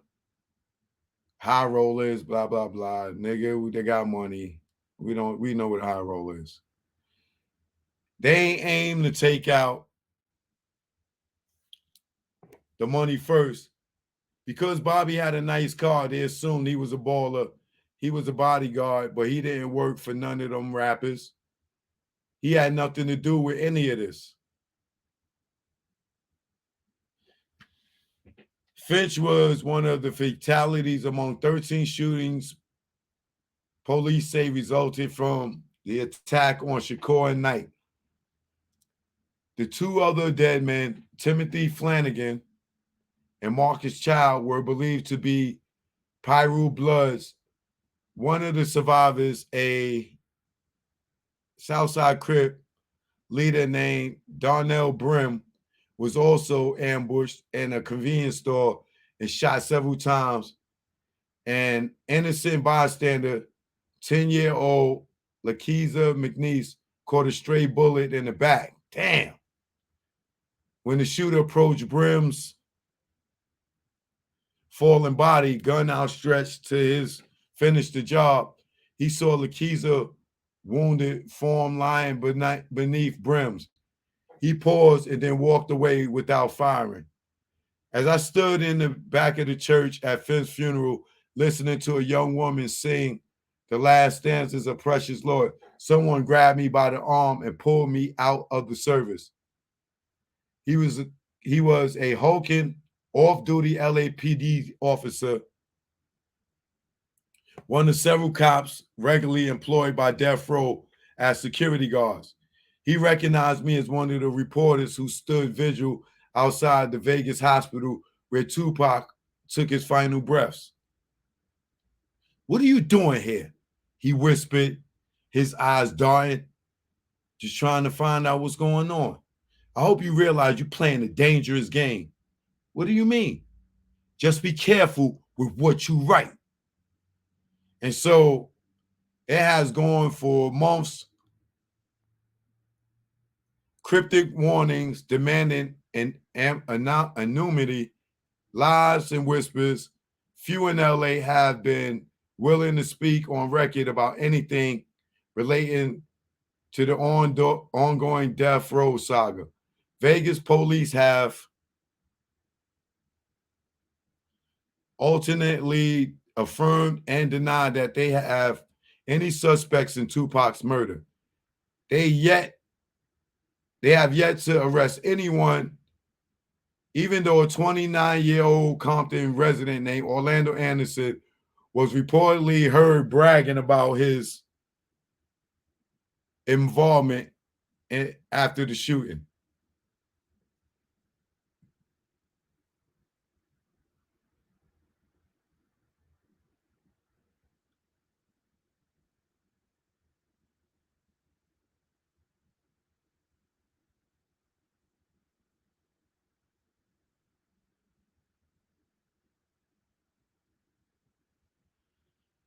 I don't know what this is.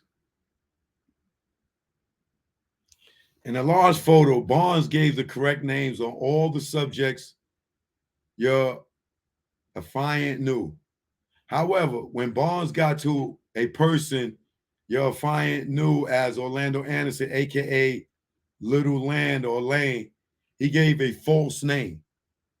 Your affiant told him that your affiant knew the subject to be Orlando Anderson, and he denied it on a couple of occasions. Finally, Barnes said, "Yeah, that's Lando." Your affiant asked why he lied, and he said, "Because he is my cousin." Is this Keefe D?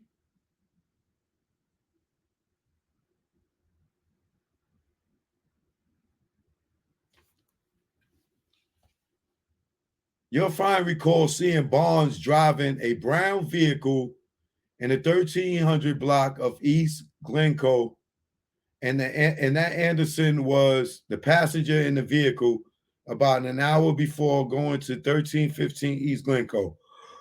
On September 11, 1996, approximately at 9:05, Bobby Finch was killed in a driveway shooting at 513 South Mayo, Southside Crip area. Informants have told police that Mal Pirus are suspected in this murder.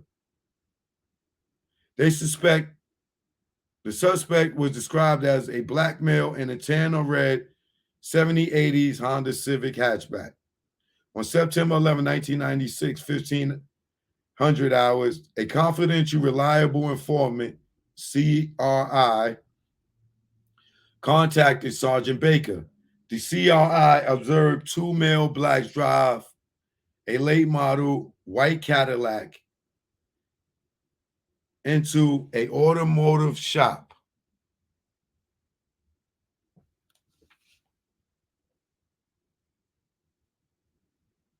At White and Alondra. The Cadillac appeared to be a rental. The informant recognized one of the occupants to be Monk, Jerry Bonds, from the Southside Crips, and gave a matching description of Bond. The informant made this observation on Monday, September 9th, 1996. Wait, hold on.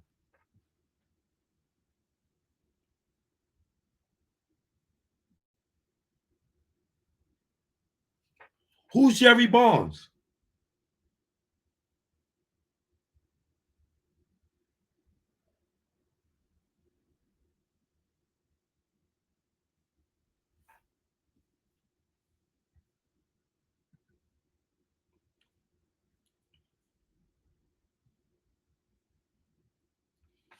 Homicide. We viewed a videotape of the assault on a male black who I recognize to be Orlando Anderson, aka Baby Lane, by Tupac Shakur, Marion Suge Knight, and other Death Row Records people.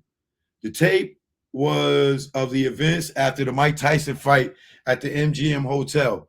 Las Vegas Police Department advised that a newer model white Cadillac possibly followed the entourage of vehicles after the fight and was the vehicle used by the suspects who shot Tupac Shakur. Las Vegas Police Department advised that the vehicle contained 2 to 4 male black occupants. They have received several anonymous calls, mostly saying Baby Lane shot Tupac. They also received calls saying Donnell Brim, Bobby Finch, and Davian Brooks were also in the vehicle with Baby Lane. Yo, I'm done with these niggas, bro. Where the fuck is these other niggas, bro? Where's these other niggas? Who is these other niggas? What was the other niggas' names?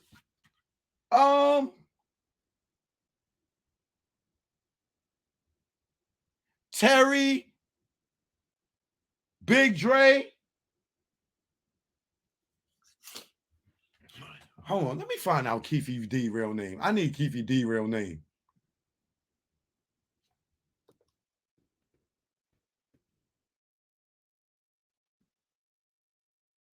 Dwayne Keith Davis.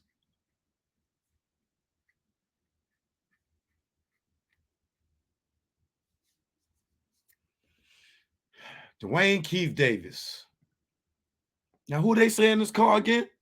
2 to 4 male black occupants. They have received several anonymous calls, mostly saying Baby Lane shot Tupac. They have also received calls saying Donnell Brim, Bobby Finch, and Davion Brooks were also in the vehicle with Baby Lane. Keefe D ain't getting arrested, bro. This nigga was lying, bro. Las Vegas Police Department said that they received a few more calls saying that Terrence Brown, a.k.a. T. Brown, a Southside Crip, and Davion Brooks were in the car with Baby Lane. Davion Brooks, that's not Dwayne Keefe Davis. What the fuck is going on here, y'all? It's a lot of lying going on here, y'all. Keefe D ain't going to jail.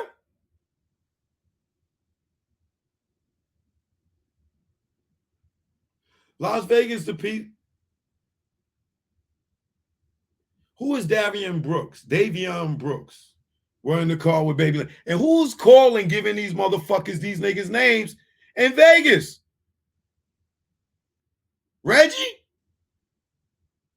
Like, who the fuck would know out of all the niggas that was in the car? Nobody from Suge's side would know these niggas. Well, they would, don't get me wrong, if they was known. Well, who would be making these phone calls to give up these names? And Keefe D name ain't in this shit. Keefe D name is not in here, y'all.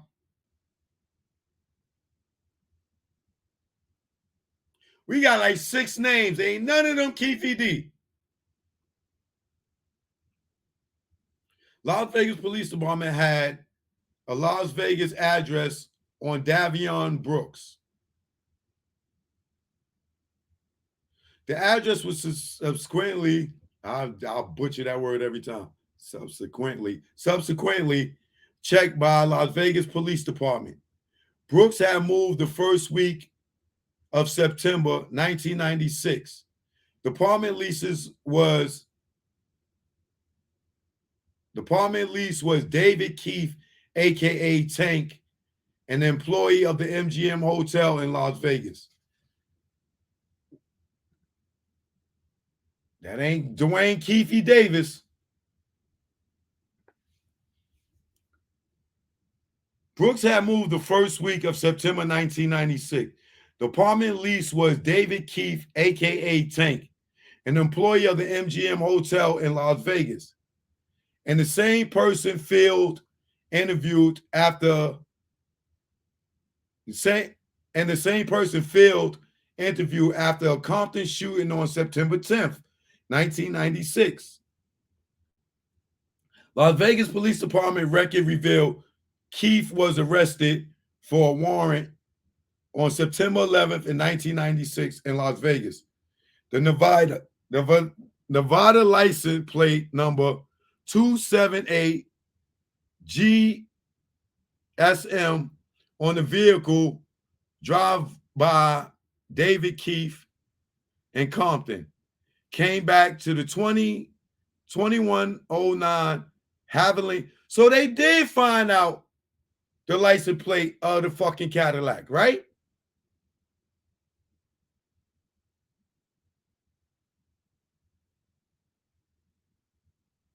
Or is this just David Keefe car? The Nevada license plate 27A GSM on the vehicle drive by David Keefe in Compton came back to the 2109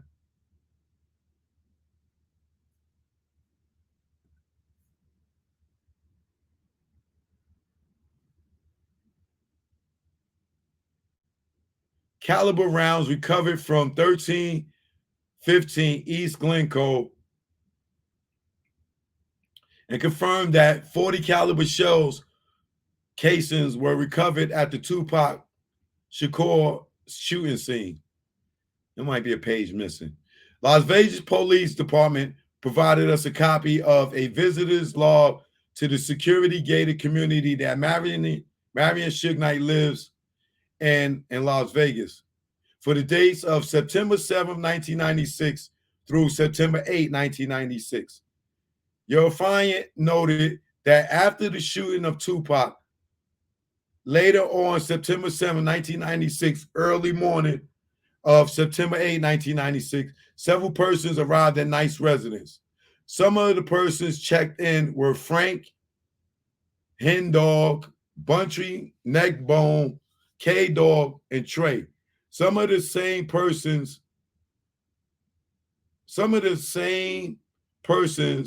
confidential informant number 3 had reported were in the entourage during the shooting. On the morning of September 18, 1996, Bobby Finch's funeral was held. Your client was contacted by an anonymous informant. The informant said he grew up with Finch and that Finch grew up in the Southside Crip area and had Southside Crip friends. The informant said the mob killed French.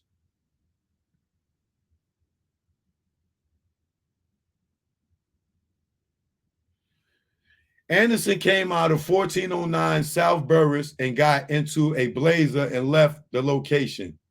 Officers lost the Blazer,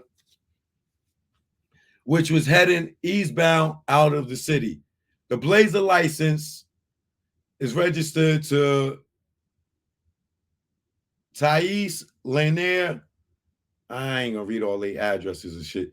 Bellflower, who also lists an address of blank, blank, blank. The full-size black Chevrolet Blazer matches the description of the suspect's vehicle used in the homicide of Albert Webb on April 12, 1996. The informants have told your client that Orlando Anderson and DeAndre Smith committed this murder and were both armed with Mac 11 type weapons. On September 19, 1996, the Mac 11 assault pistol recovered from 1409 South Burris along with cases recovered from the homicide, cases, blah, blah, blah, blah, blah, and attempt murder, blah, blah, blah numbers were submitted to the Los Angeles County Sheriff Department Crime Lab for comparison. On September 19, 1996, Giafranti was contacted by the Deputy Fournier,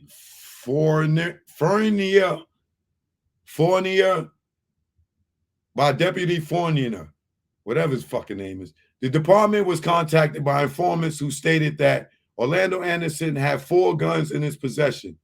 The Southside Crips have access to approximately 30 guns stored in an unknown apartment in the Atlantic Drive Crips area, and several AK-47 rifles were just delivered to the Mall Piru area.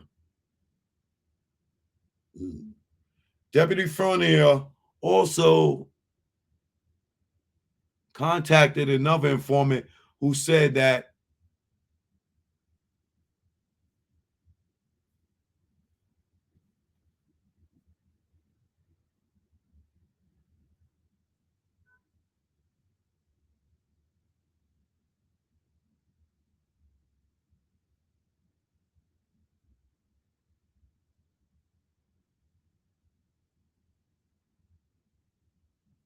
that same information. Okay. Mistaken for his next door neighbor, SSC Corey Edwards. Let's see what this say.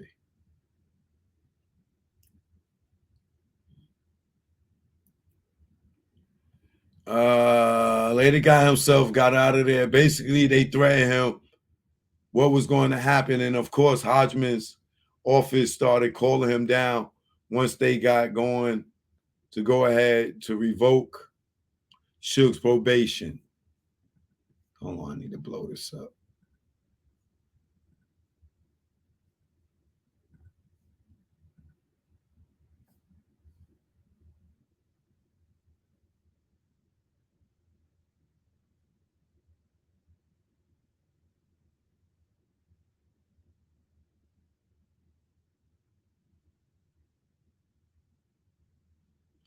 All right. Wait, what to say? Suge's probation. So basically, he got threatened. Frank had called me in the early November. Reggie wanted him to come out to the office. So I was on duty that night. So I drove over there and met Frank. I read this.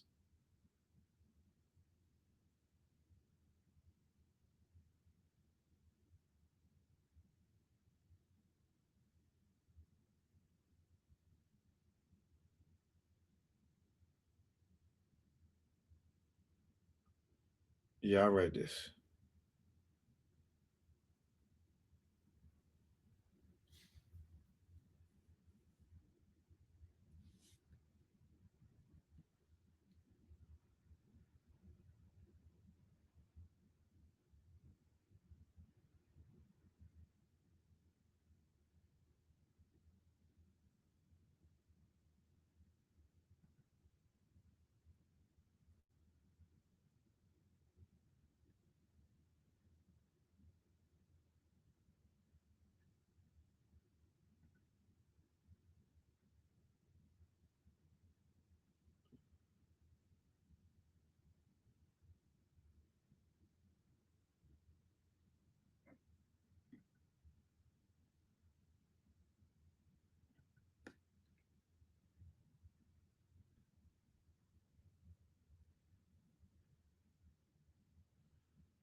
Yeah, that's that for that.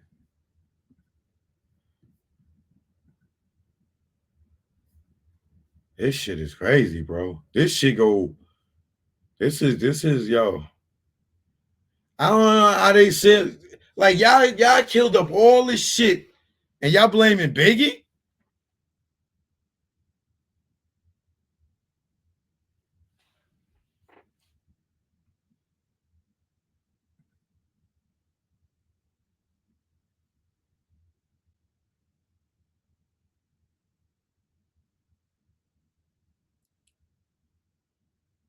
Wait, Let's see this. I'm still under fair use, y'all. Here's my copyright disclaimer. Under Section 107 of the Copyright Act, 1976, allowance is made for fair use for purposes such as criticism, common news reporting, teaching, scholarship, and research. Fair use is a use permitted by the copyright statute that might otherwise be infringing nonprofit, educational, or personal use tips to balance in favor of fair